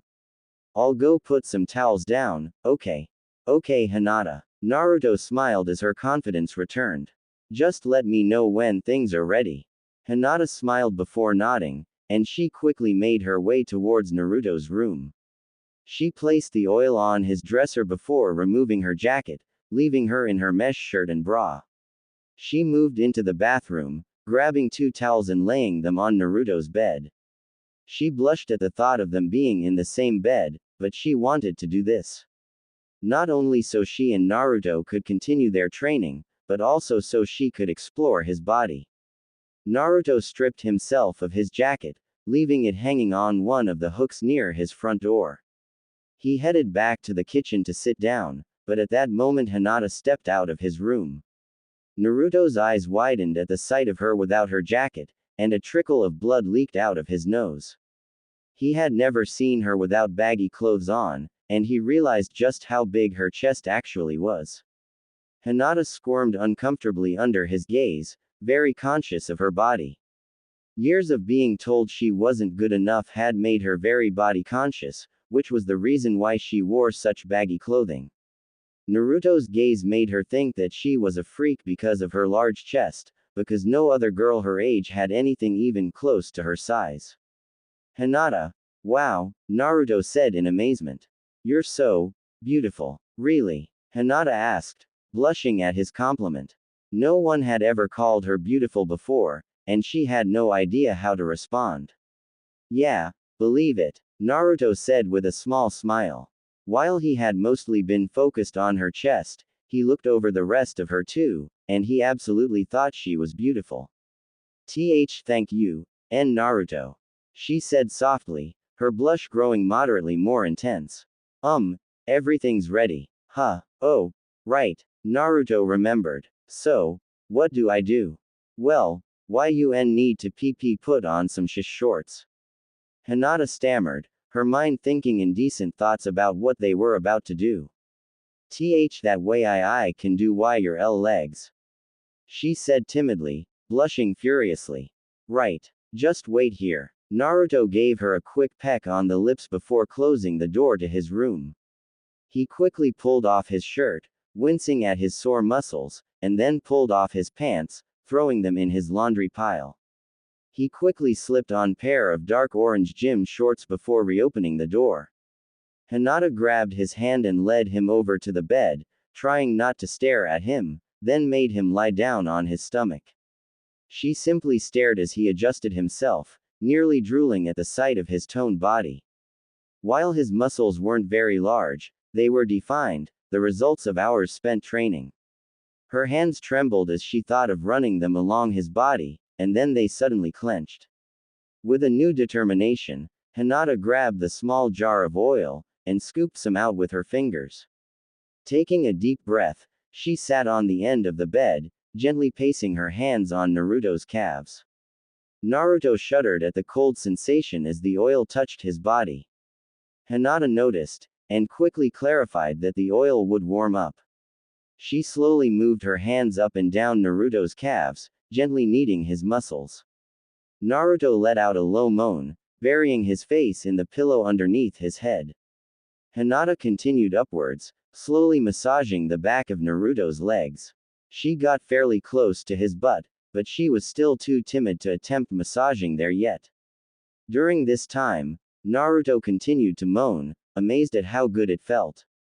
Her slender fingers seemed to cause all the soreness of their training melt away. Hinata finished with his legs, and in another moment of confidence she scooted up his body, planting herself on the backs of his thighs. Naruto was surprised by her boldness, but made no comment. Hinata scooped another bit of oil onto her hands, before pressing them into Naruto's lower back. This sent shivers down the blonde's spine, and not just from the temperature. Her expert hands seemed to pick out every knot and sore spot on his back, and he moaned even louder at the healing touch. As she worked her way up his back and then down his arms, Naruto became glad of the fact that he was lying face down. Her hands all over his body had caused him no small amount of excitement. Hinata rubbed her hands along his back and arms as she finished, tracing the lines of his defined muscles. She felt like she could explore his body for hours, but the man beneath her had other ideas. After calming his erection a suitable amount, he flipped over, grabbing Hinata's arms with a smirk. Now it's your turn, Hinata, he said suggestively. However, much to his surprise, Hinata didn't blush. Instead, she simply leaned down and stole a quick kiss from him. She sat back onto her butt, wondering how he was going to massage her when she had no appropriate clothes. Come on, Hinata, off with the clothes. Naruto grinned perversely, and couldn't help but chuckle at the light blush on her face. Before her mind could even process what she was doing, Hinata simply took off her shirt and pants, throwing them to the side to stand there in her underwear. Naruto's jaw dropped as he beheld the angel in front of him. Hinata wore a plain purple bra and panties that were fairly modest, but she still seemed to be incredibly wide. Naruto couldn't keep his eyes off her, and Hinata noticed. A crimson blush spread on her face, but despite her embarrassment, a large part of her felt happy that her body was attractive to Naruto. Naruto, please don't street stare. Hinata muttered, her shyness coming back. Even though she trusted Naruto, and even though he had said she was beautiful, she still felt uncomfortable with her body. Naruto quickly moved his eyes with a muttered, sorry, before gesturing to the bed. Hinata lay down quickly, glad that she could cover her s. Naruto drank in her form once more, admiring her beauty, before he started to massage her feet. As he worked, Hinata began to whimper.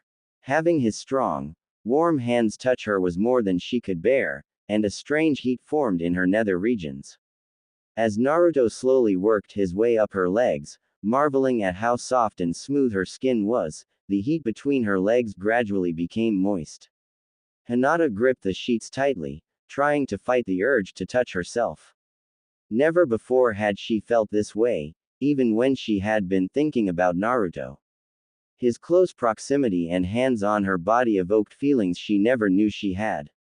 The heat only grew more intense as Naruto moved from her upper thighs to her back, straddling her. For his part, Naruto showed a large amount of control over himself.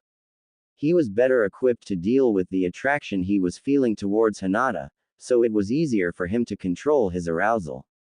That didn't mean it wasn't hard. Naruto had to concentrate on massaging her while not getting excited, and it was damn hard to do so. Naruto encountered his first obstacle, namely, her bra. He went to move his hands above it, but then a devious thought crossed his mind. Before he could consider the consequences of his actions, he unclipped her bra, letting the straps fall to the side. Hinata gasped at the loss of her clothing, but when she opened her mouth to protest, all that came out was a soft moan. Naruto had taken the opportunity to massage the area where her bra had been, and it just felt too good for her to do anything about it. Naruto spent the next few minutes concentrating on Hinata's upper back and neck, while trying desperately to keep his hormones under control. Hinata did the same, and although his hands felt very good on her body, she was relieved as his hands finished touching her. Naruto just sat on Hinata's body, admiring her beauty once more, before he quickly got off. He blushed and turned away as Hinata reattached her bra straps, making sure nothing had slipped out during her massage. She stood up and looked at Naruto curiously, wondering why he was so embarrassed. I'm sorry, Hinata. He mumbled softly. I got carried away and I should have asked you first. He didn't finish the sentence, because what Hinata did next stunned him. She reached over and grabbed his hand, then pressed it to her covered chest. Naruto was stunned, and he quickly retracted his hand. Who are you and what have you done with my Hinata? He asked in mock horror. Hinata was initially hurt by his reaction, but couldn't help giggling at his response. Then she remembered what had triggered said response, and she turned a bright crimson. I just thought, maybe you wanted to. Naruto cut her off as he pressed his lips to hers. She quickly reciprocated the kiss, and it soon grew more and more heated. Hinata slid her arms around Naruto's neck, and he slung one around her waist. In the heat of their passion, the other one of Naruto's hands slid up to her chest, grabbing her. Hinata moaned into the kiss at the touch.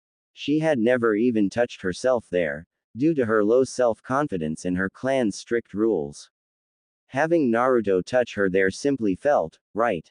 She began to feel a strange sensation in her stomach as he kneaded her, and as it escalated she hastily withdrew from his embrace, unsure how to handle her new feelings. Naruto reacted instantly, terrified that he had done something wrong. Oh God, I'm so sorry, Hinata. Well, you're just so beautiful. Naruto was completely ashamed, afraid that he had ruined the moment. Hinata smiled softly. The concern he held for others and their feelings before his own was part of the reason she loved him. It's fine, Naruto. Hinata wrapped her arms around his waist from behind, resting her head on his back. I'm not ready for this yet, but we can try again tomorrow. Okay, Hinata. Naruto grinned at her words. They were both just scared, and needed time to sort out their feelings. However, in the end, they both wanted to take their relationship to the next step, they just weren't sure how. But for now, they simply held each other, content to simply rest in the other's embrace. They slowly laid down on the bed, and gradually drifted off to sleep in each other's arms.